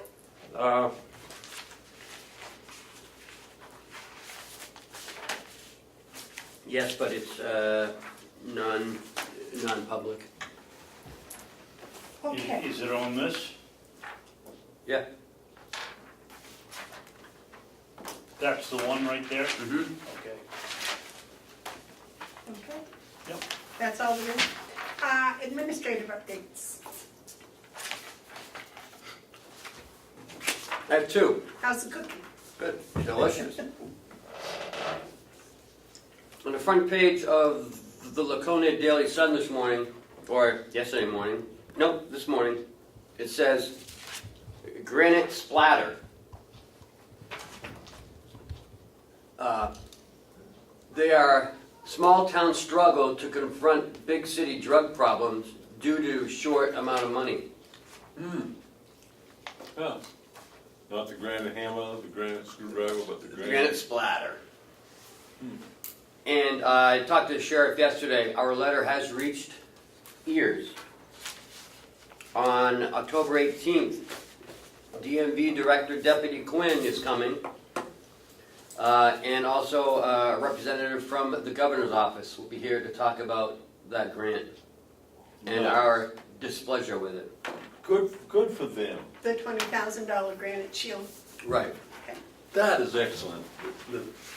I think it's worth noting that their response is a positive. We sent this to Governor Sununu, asking him to look forward to it, and in less than a month's time, he's sending people up here to help us understand this. Well, that's how you want government to respond. Good for Governor Sununu. It'll help us understand this shortage, I guess, better. And the grant was accepted by the delegation on Monday. Good. So the sheriff will have the money when it's. And speaking of short, apparently Belknap County is short $1.5 million and they're gonna run out of money. Just thought I'd let you know. $1.5 million for what? They're short. They need to borrow an additional 1.5 million in rands. In what? In rands, revenue anticipation notes. I don't know why they use rands, but the county has been authorized to borrow as much as 10 million, but it said it was advised by its bond counsel that it should borrow only 8.1 million. So they did, and they're short. Oh. Oh, they haven't overexpended the budget. No. They just have a revenue shortfall. Yep, they're gonna Have run they out of given money. it the old college try? Well, I wish them luck Me because too. it is hard to put it all together. We went through that, and I wouldn't wish that on anyone, on any county. Okay, are these revenue anticipation notes similar to our TAN? Yeah, but it's different, It's different. because you need to do a projection on your revenues. So that's what it says. I don't think it can't be a RAM because they're going to be short revenue. Well, the TANs is a sure thing. You know you're gonna get your tax. Right. So the TANs is different than Right. RANs. Right. 'Cause Because you may not know, it's only 90% or 95% of what you anticipate your tax see, revenue. we to be. anticipate so much from hay. So if we, in anticipation of that, we wouldn't go for a TANs, we'd go for a RANs. Right, I understand that, but I'm wondering, they don't do a TAN? Yeah, they do, but they only borrowed 8.1 instead of 10 million, like they said they needed. Well, were they? It was bond counsel that advised them against it. Estimating that they were going to be $10 million short on revenue? The county has been authorized to borrow as much as 10 million, but said it was advised by its bond counsel that it should borrow only as much as was needed, which at the time of the initial borrowing was 8.1 million. So they don't do, They're like we low-ball. do, so that ours, we use it as we need it? Right, but they don't do a line of credit. We do. I think that our way is a much wiser way. Oh, yeah, absolutely. Well, if you We're not can't- making headlines, so maybe it's a good way, right? I know you weren't here Monday, but we were awarded the $200,000 grant. And that was approved by the delegation on Yeah. Monday. So it'll go to the jail to help with their late act and help with some of their programming. Nice. So that's money. That's real money. 200,000. Right. 20,000. May I correct you on that? The delegation approved that grant the last time they met, because the grant committee is Oh, yeah. trying to get the delegation to approve it, so when the money does come, we don't have Oh, to that's wait right. for the They- delegation to get the money. They approved the sheriff's grant Exactly. of And I 20,000. did screw up on timing for that one, which I apologize, but we're making progress. And that's all I have. Okay, commissioners updates. The Right to Know Committee, I gotta tell you, it's a lot of fun. Senator Gaida runs a very good committee.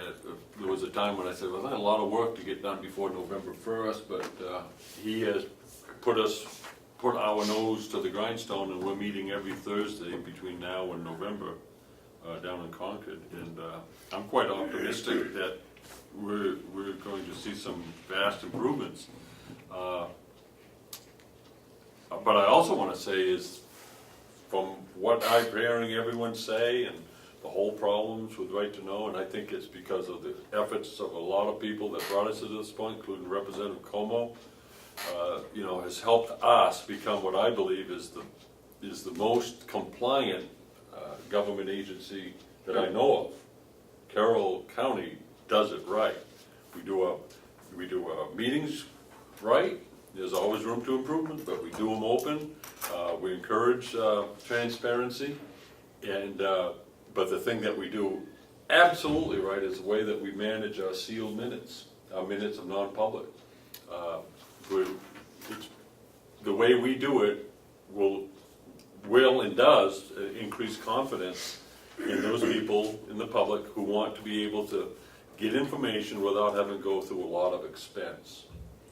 The sad reality is the law, as it's written right now, makes it virtually impossible for anyone to challenge an agency without spending a lot of money in order to do so. And so that puts open government out of the reach of the people who have a right under right to know to have that information. So I think there's going to be in the next year, there's going to be a huge improvement. New Hampshire is ranked 49th of all the states as far as its ease of use and its rating of right to know laws. It's very difficult for people in New Hampshire to get the information that they're entitled to. And I just think the legislature's right on top of it, try to end that. I'm happy to be a part of it. And when we're done, I think we're all going to be happy with the results. But I want to let you know that that's ongoing. It's pretty involved, and Senator Geider is doing an outstanding job keeping it focused. Ken was Do you have a comment? He's first? Okay. Commissioner Hounsell, in his understanding of the 91A, was instrumental on Saturday's New Hampshire Association of Counties meeting, where they didn't know what they were doing, and Commissioner Hounsell actually pointed it out, which helped get the meeting going.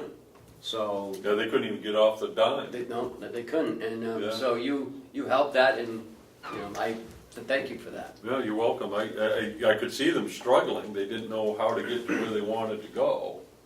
And, but it also speaks to, we have people in government who are elected who don't understand the process. They don't understand the process, and there needs to be more education on that going forward.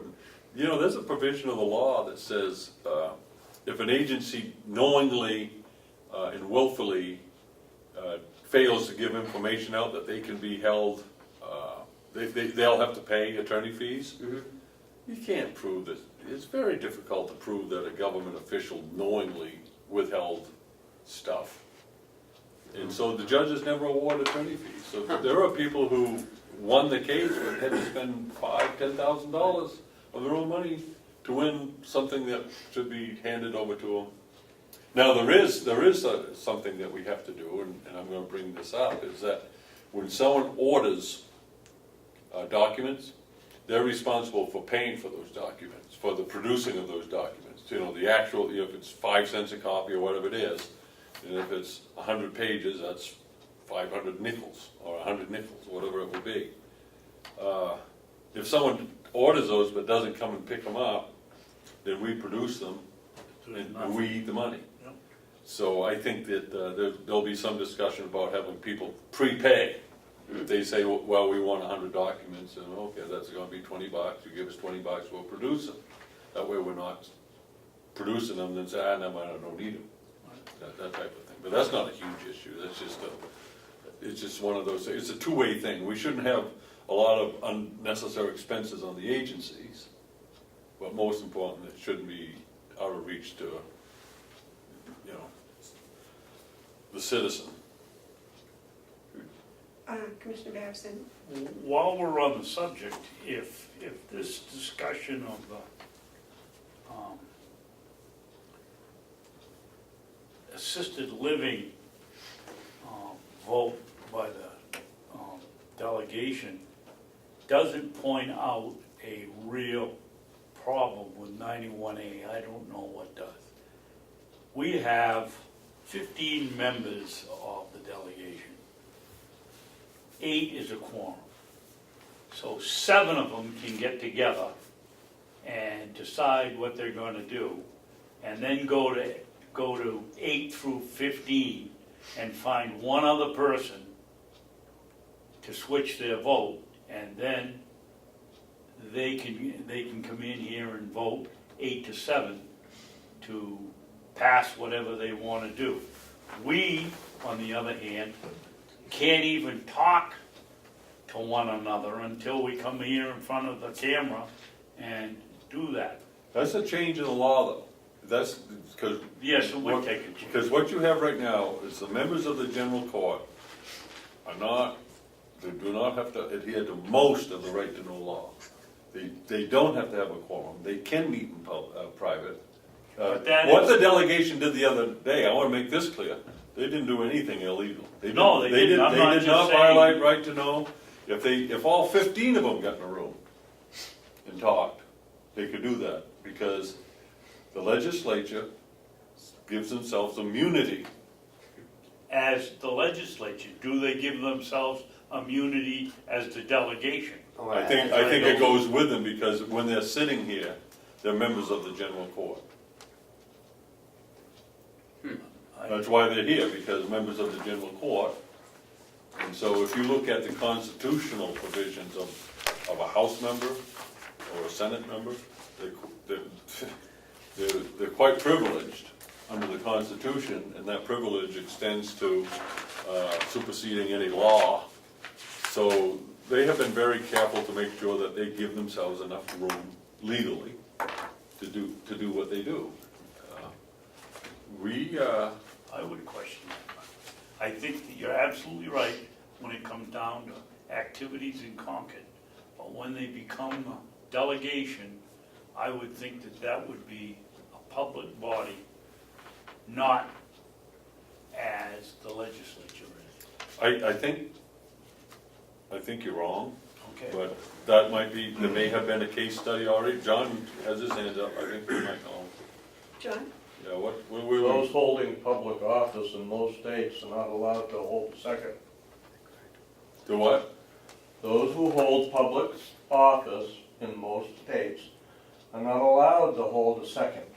Second. So if there are an entity in Concord, they must remain the same when they're here.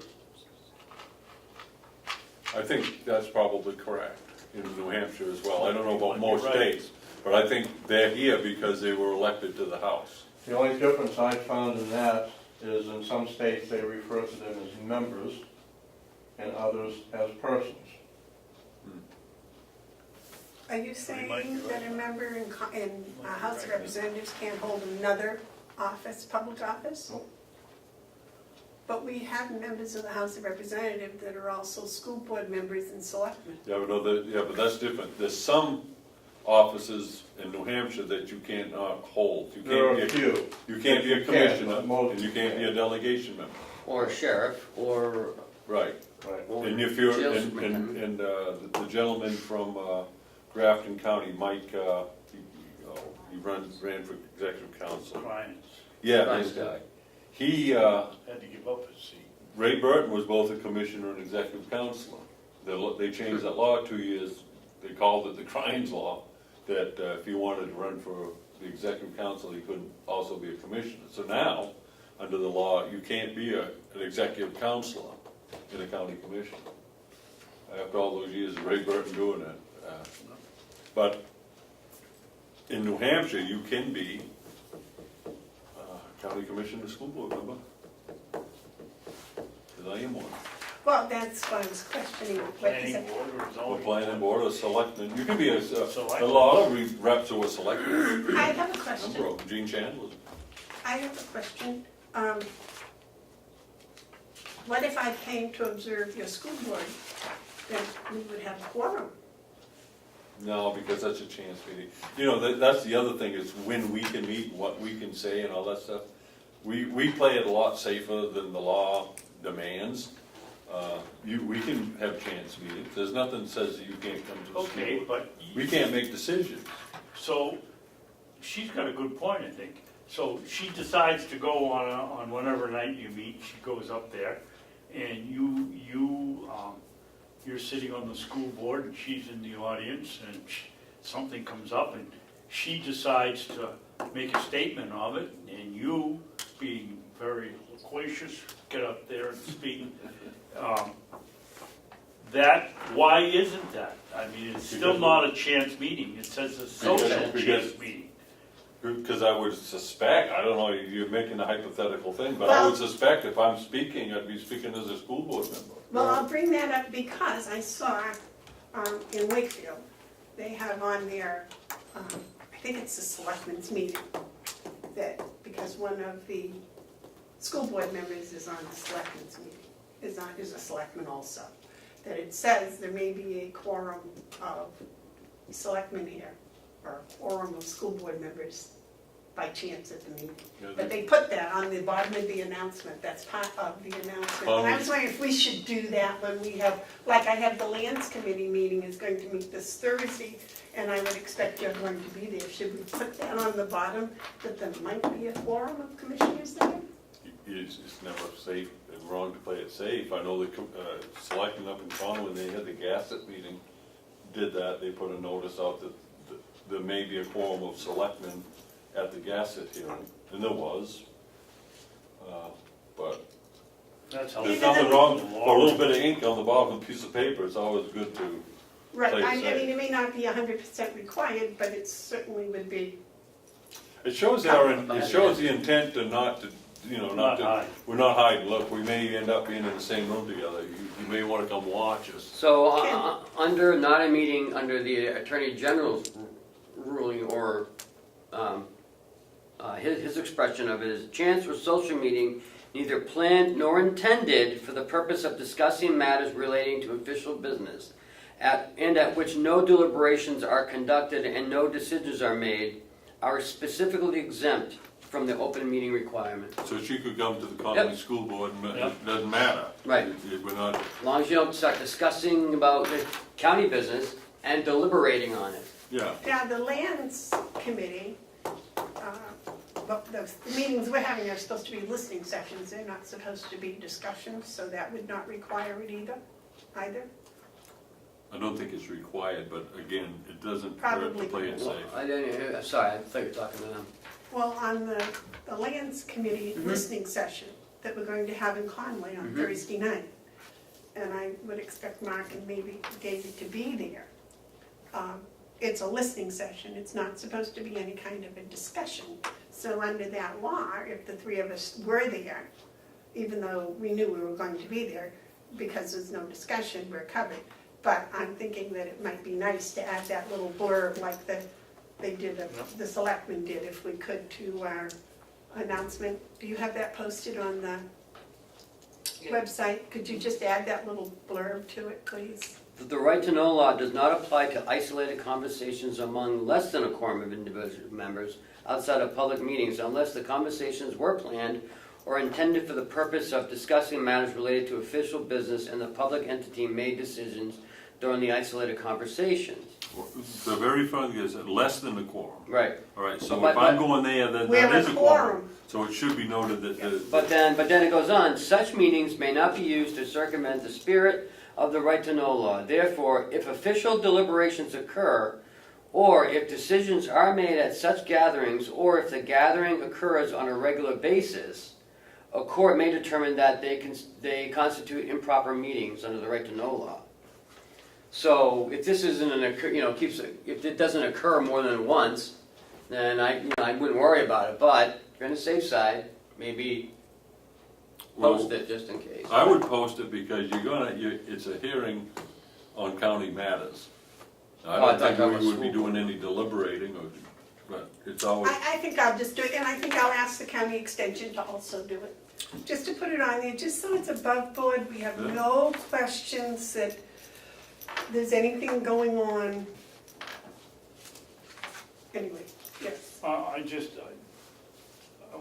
want to make it clear, I don't think the delegation got together, 7 of them did. I'm just using that as an example. If I gave the impression that I thought they did, no, I didn't. I Not think at 3 or all. 4 did. We don't know. We don't. Let's deal in facts if we can. Give me the facts. I was just using it as an Sometimes example. supposition can get you Bob. closer to the facts than you realize.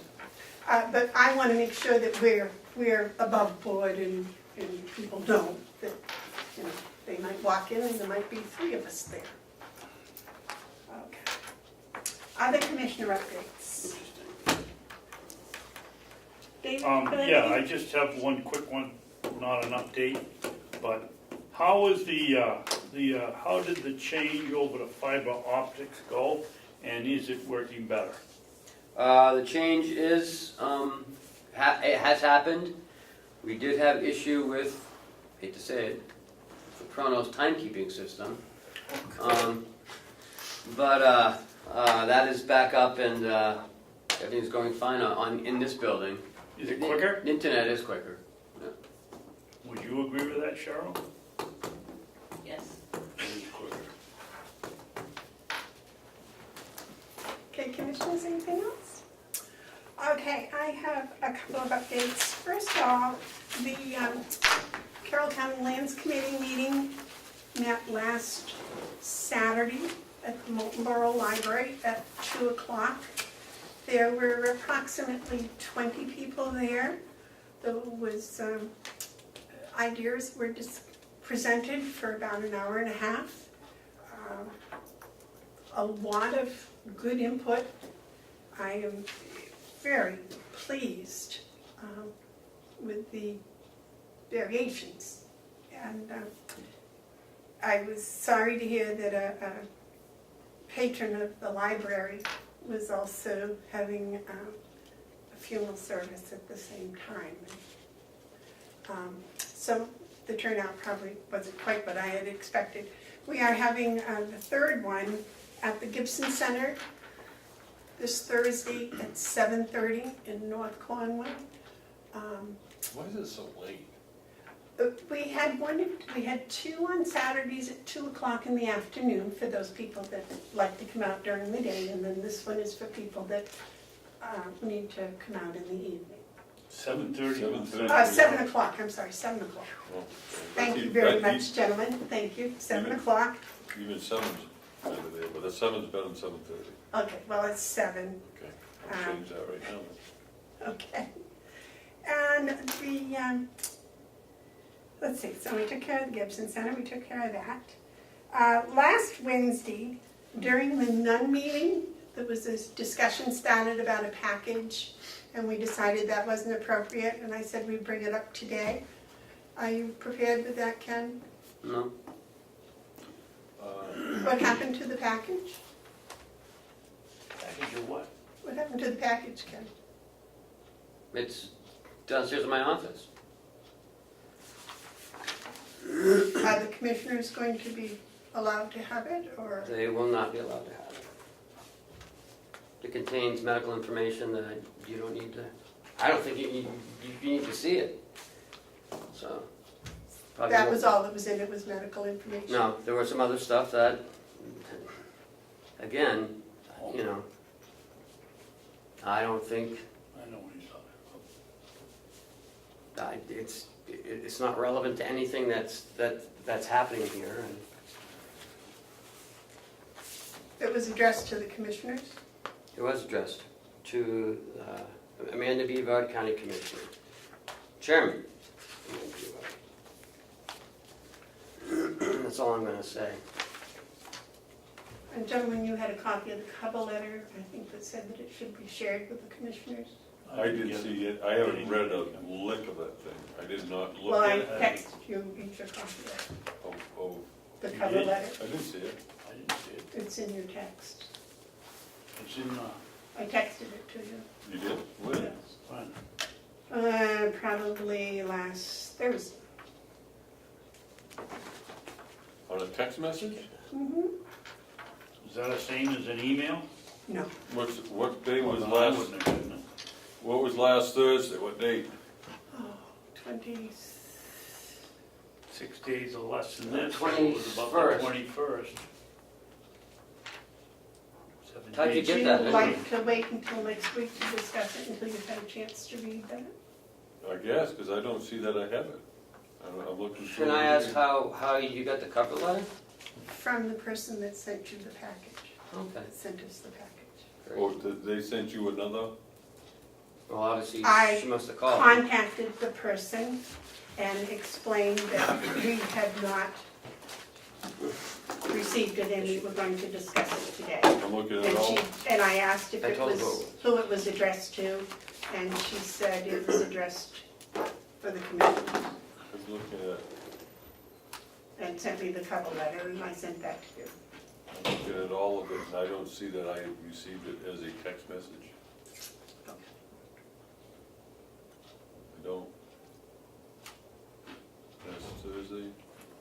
Well, I'll see if Cheryl can help me print it out, and then we'll give you a hard copy. Whatever.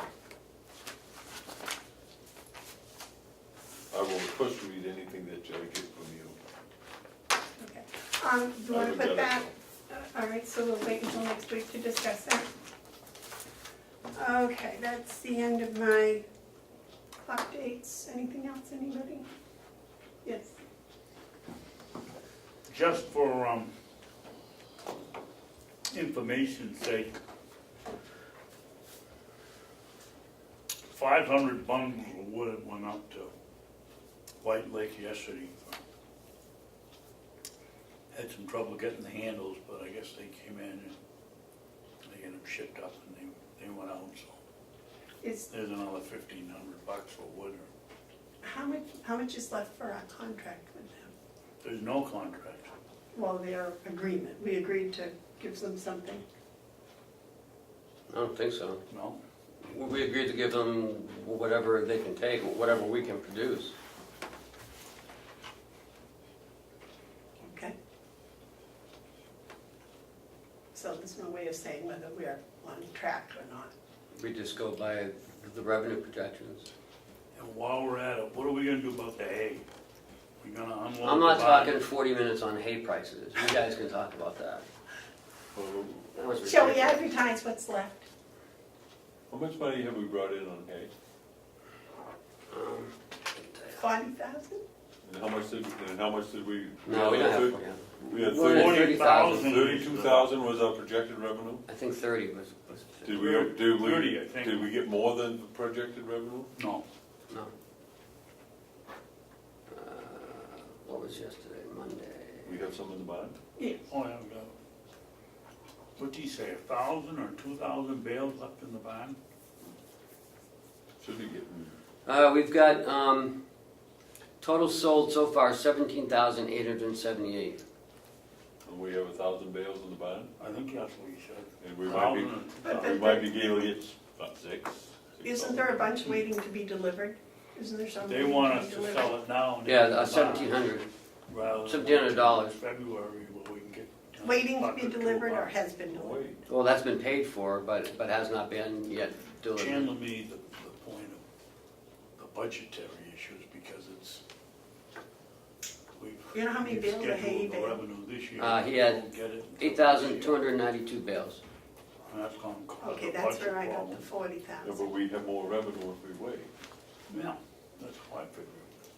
We So, have a loss this year, and we have more next year.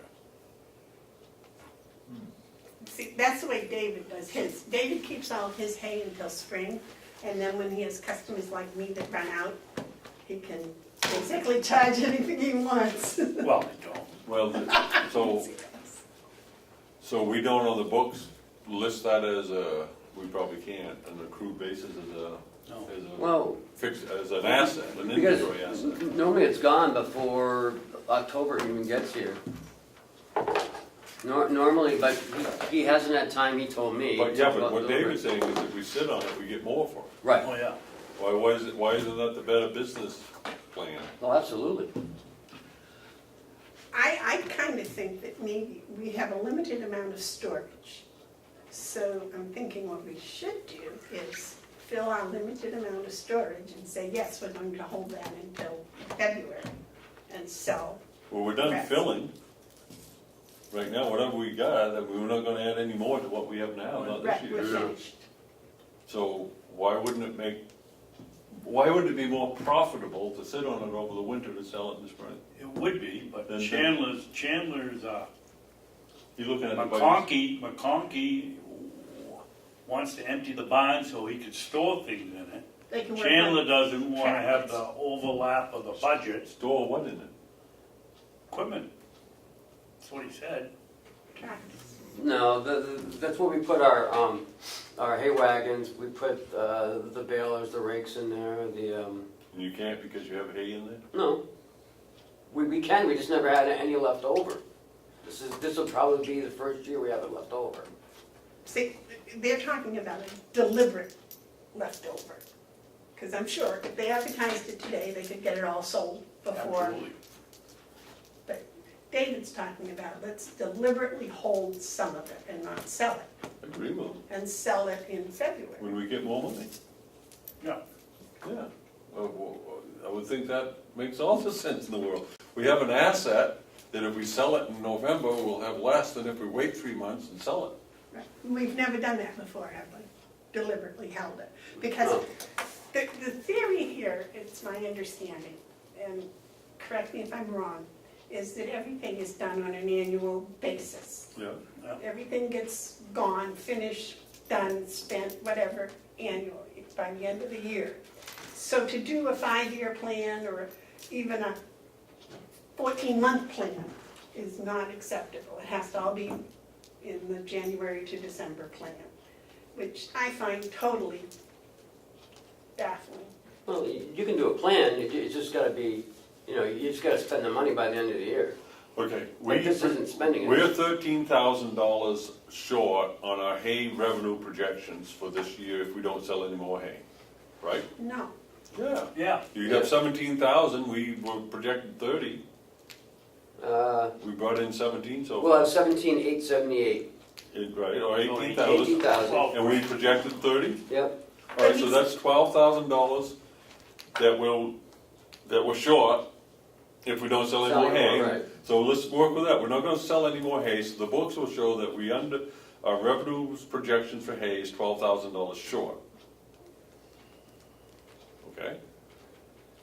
But we know that we have, 1 or 2,000. we have, so say we have 1,000 bales, and right now we could get, I'll just throw a number, $6. $6, That's easy.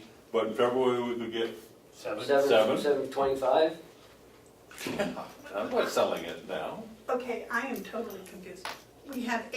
We made 8,292 bales that they're selling for $6 a bale, Well, no, all depends. $4.75 a bale. All depends. If it's first cut, second cut, mulch, all the prices are different. Right, okay. But so far, we've sold 18,000.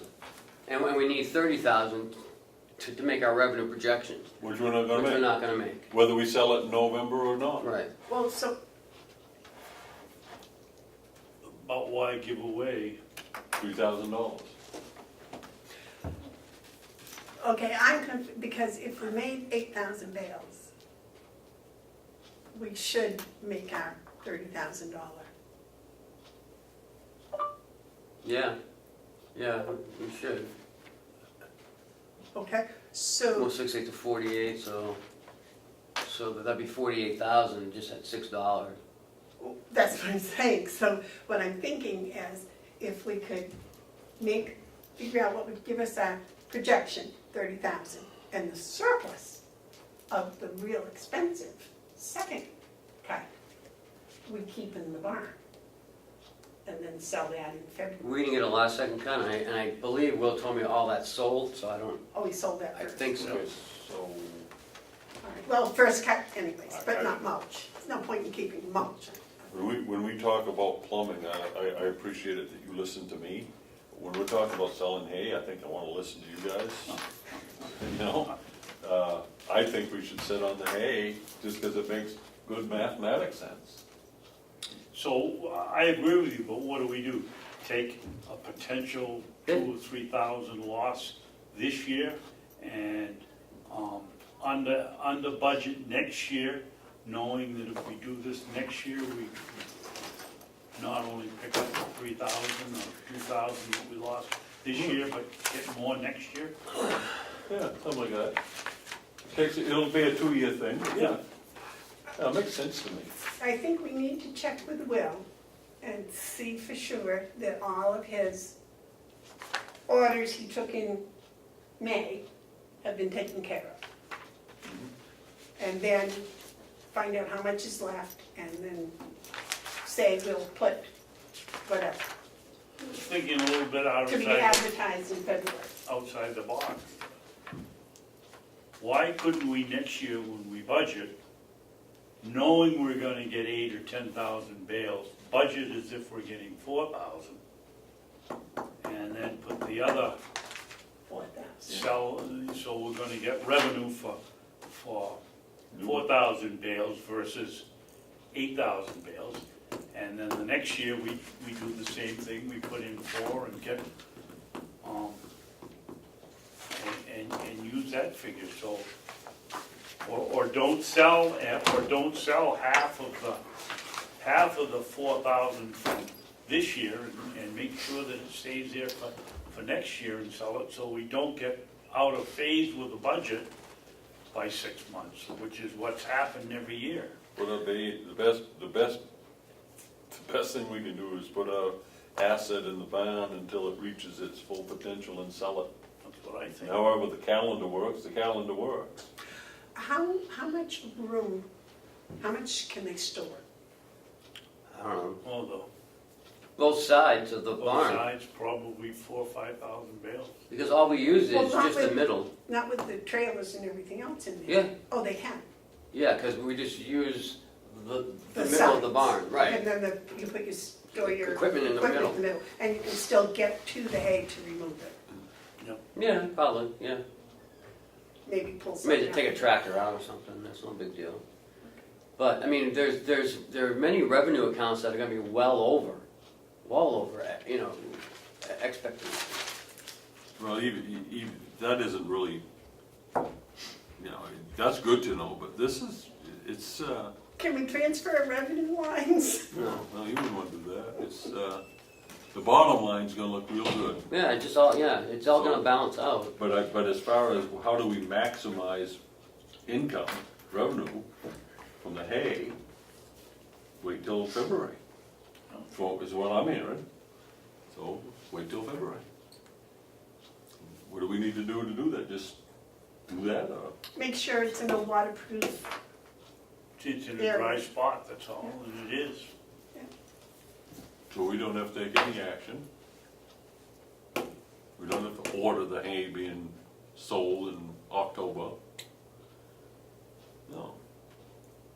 and what we might do is, well, it's gonna be on the film, but also let those that used to come in late in the fall and pick it up know that they're just gonna have to wait until it goes on sale in February. We'll advertise it in February. Well, I don't If think. they wanna pay us February prices in October, that's fine. That's fine. I don't think it's fair you do that to a regular customer, say, we'll keep it in February and then charge you more. But, you know, when somebody calls in February, I mean, my phone rings off the hook. I'm usually the one that's short. And I will tell you this, I don't mind paying extra in February for good hay, because, you know, I had more animals or whatever, and I came up short of my own hay. Gotta feed them. Yeah, but I don't mind paying that extra, so it's not like we're fleecing the public. I don't think you and the dog, Great Dane lady, would make good roommates over at the jail either. I don't wanna go to the jail, thank you very much. I have no interest in doing it. She's not there anyway. I don't even wanna know the logic. Okay, are we done talking about hay? I think we're all done, everything, God. do we have anything else that we need to do before we go into non-public? Maybe announce that you had, I don't know, a new full-timer over the nursing home, or last week we Do we make that now? went in and, you didn't make it when you came back out. Oh, you gotta Okay, announce the hiring. call it. All right, so out of our public meeting last week, we have a full-time employee in Terry Collins who's going to be, her title is Staff advocate? staff advocate at the Mountain View Nursing Home. And she was a part-time employee who has agreed to go full-time for us, which I am very pleased. And I have something to read to you. She wanted to send a thank you to the commissioners for agreeing to extend her hours to full-time. There is much to be done to ensure a healthy employee-county relationship and county compliance with regulatory offices. I look forward to working with you to achieve both of these. Again, thank you for extending my time to full-time, Terry. Nice. Very nice. I think she is a great asset. She helped us out with that, DOL audit. DOL audit. About $40,000. That's pretty nice. But I can tell you, you know, she helps complement the rest of our staff Yeah. that we have on team now, so I'm happy to have them all.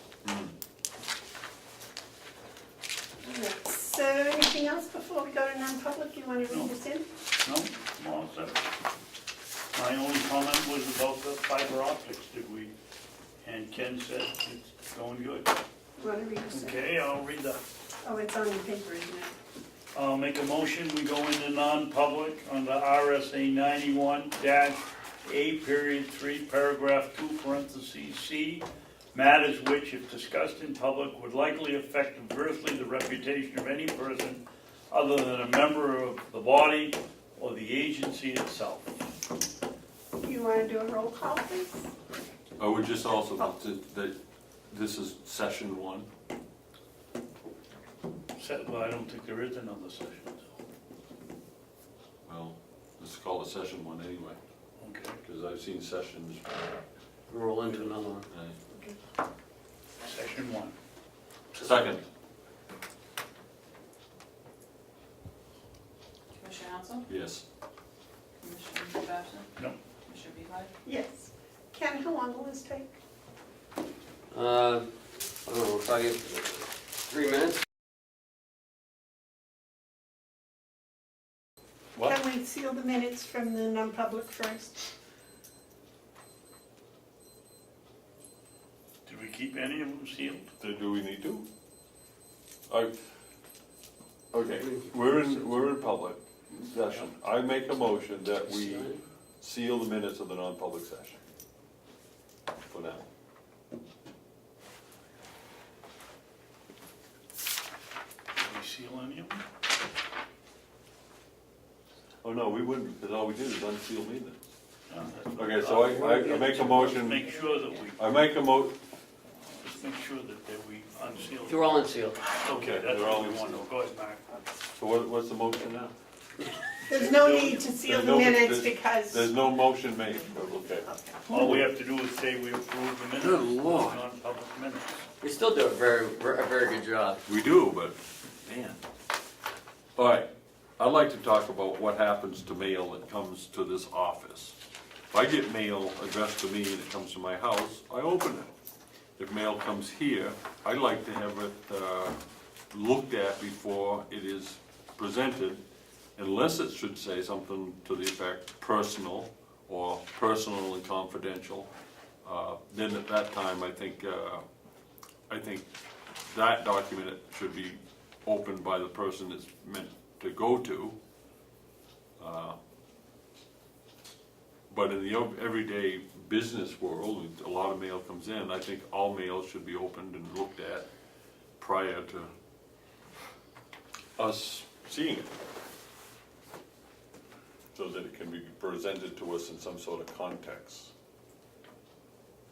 That's what I'd like to see.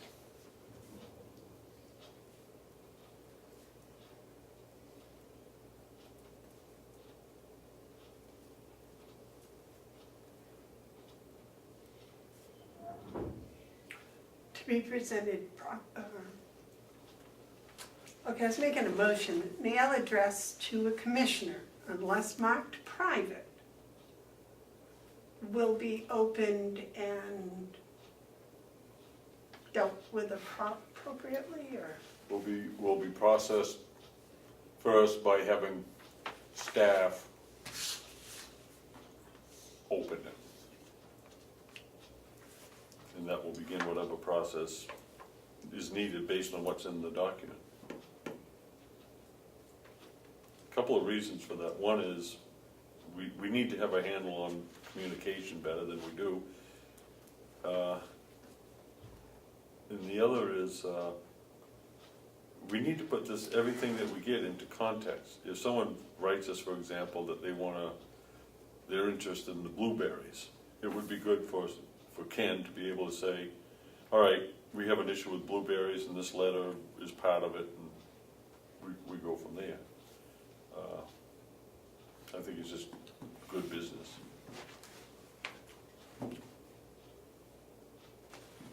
David? I'm think we should do with mail that comes? I think that if Cheryl's qualified to take our notes in non-public session, she's qualified to open all the mail, whether it says private or confidential. What do you do with somebody that says, oh, I forgot to put private and confidential on it? And it is. I just think we've been better off with one rule, and that's Cheryl opens it and then it goes wherever it goes. Don't get hung up on where they, I mean, I've seen some pretty nasty letters in my 4 years here, and it's part of the job. So you think they should open all mail? You know, and distribute it where it should go. So if someone wants to send me a letter that's not gonna be open, they shouldn't send it here? That's right. Okay, all right, I can go with that. But what if they sent Mark a letter and Cheryl says, oh, this is really nasty, he's a nice guy, I don't want to. No, she won't do that. She won't do that. No, I think it has to be understood that all communication has to be somehow shared with us. No. I mean, it's not, that's a given. Okay, so that But the there are things, office staff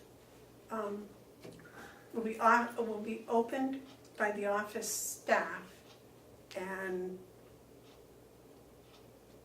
shared with the commissioners at the appropriate time? actually, I think I'd like to change that if I could. All incoming mails to the commissioners, individually or as a body, shall be first reviewed by the county administrator or his designee prior to disseminating to the board.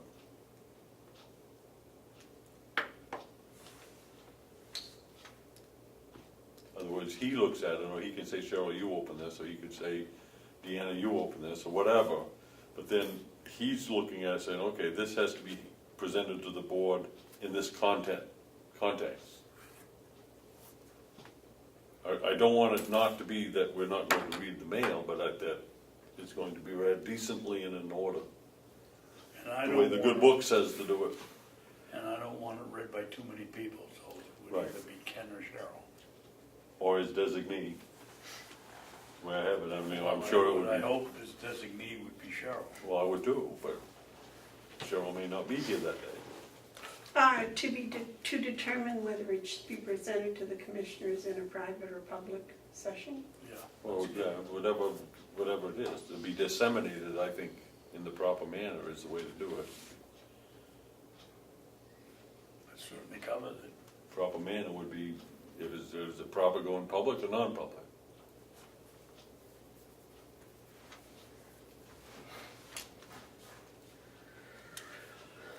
Okay, let's see, so mail addressed to a commissioner or the board, commission, individual or board,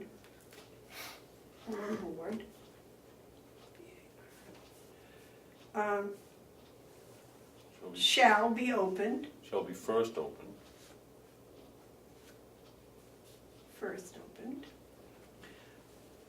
by the staff. No, by the county By administrator the administrator. or his designee.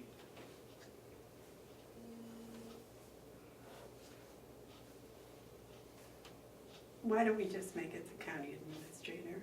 Can you, we don't get that much mail, can you please open it all? No, or his designee is my motion, Madam Chairman. You know, I'm making the motion. Oh, I thought you were helping me with my motion. I But thought- if you want to make it, go ahead. That's what he. I thought I did, but I get confused sometimes. I make a motion and then you read it and it's not even the same motion I made, but it's close enough. Well, then in that case, I will withdraw the motion that I first stated. And we'll let Mr. Hounsell make his motion. I am so far confused as to what I was saying. I have it. Do you have it? Could you make it back to me? Yes, Commissioner Hounsell motions that all incoming mail addressed to individual commissioner or the board of commissioners shall be first opened by county administrator or his designee and be disseminated in the proper manner. That's it. I'll second it. That's all that's it. That's.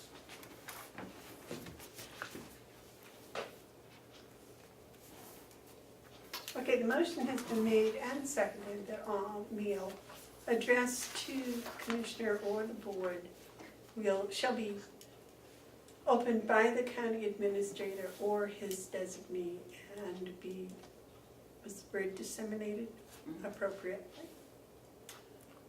Disseminated in the proper manner.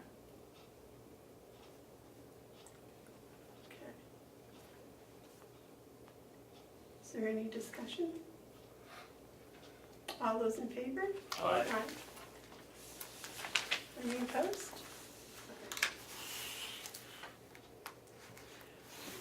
Could I ask that you put that on the county website? Sure. You know, where you have that, is that place where they can contact? Because the emails come through that way. I don't know if there's somebody, there's an address there someplace for the county, for people to send to the county commissioners? Yeah. So you might put that little blurb in there someplace. So people are aware of that about first and foremost.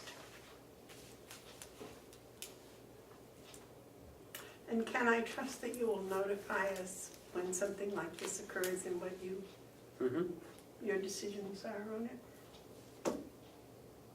Is that okay? Yep.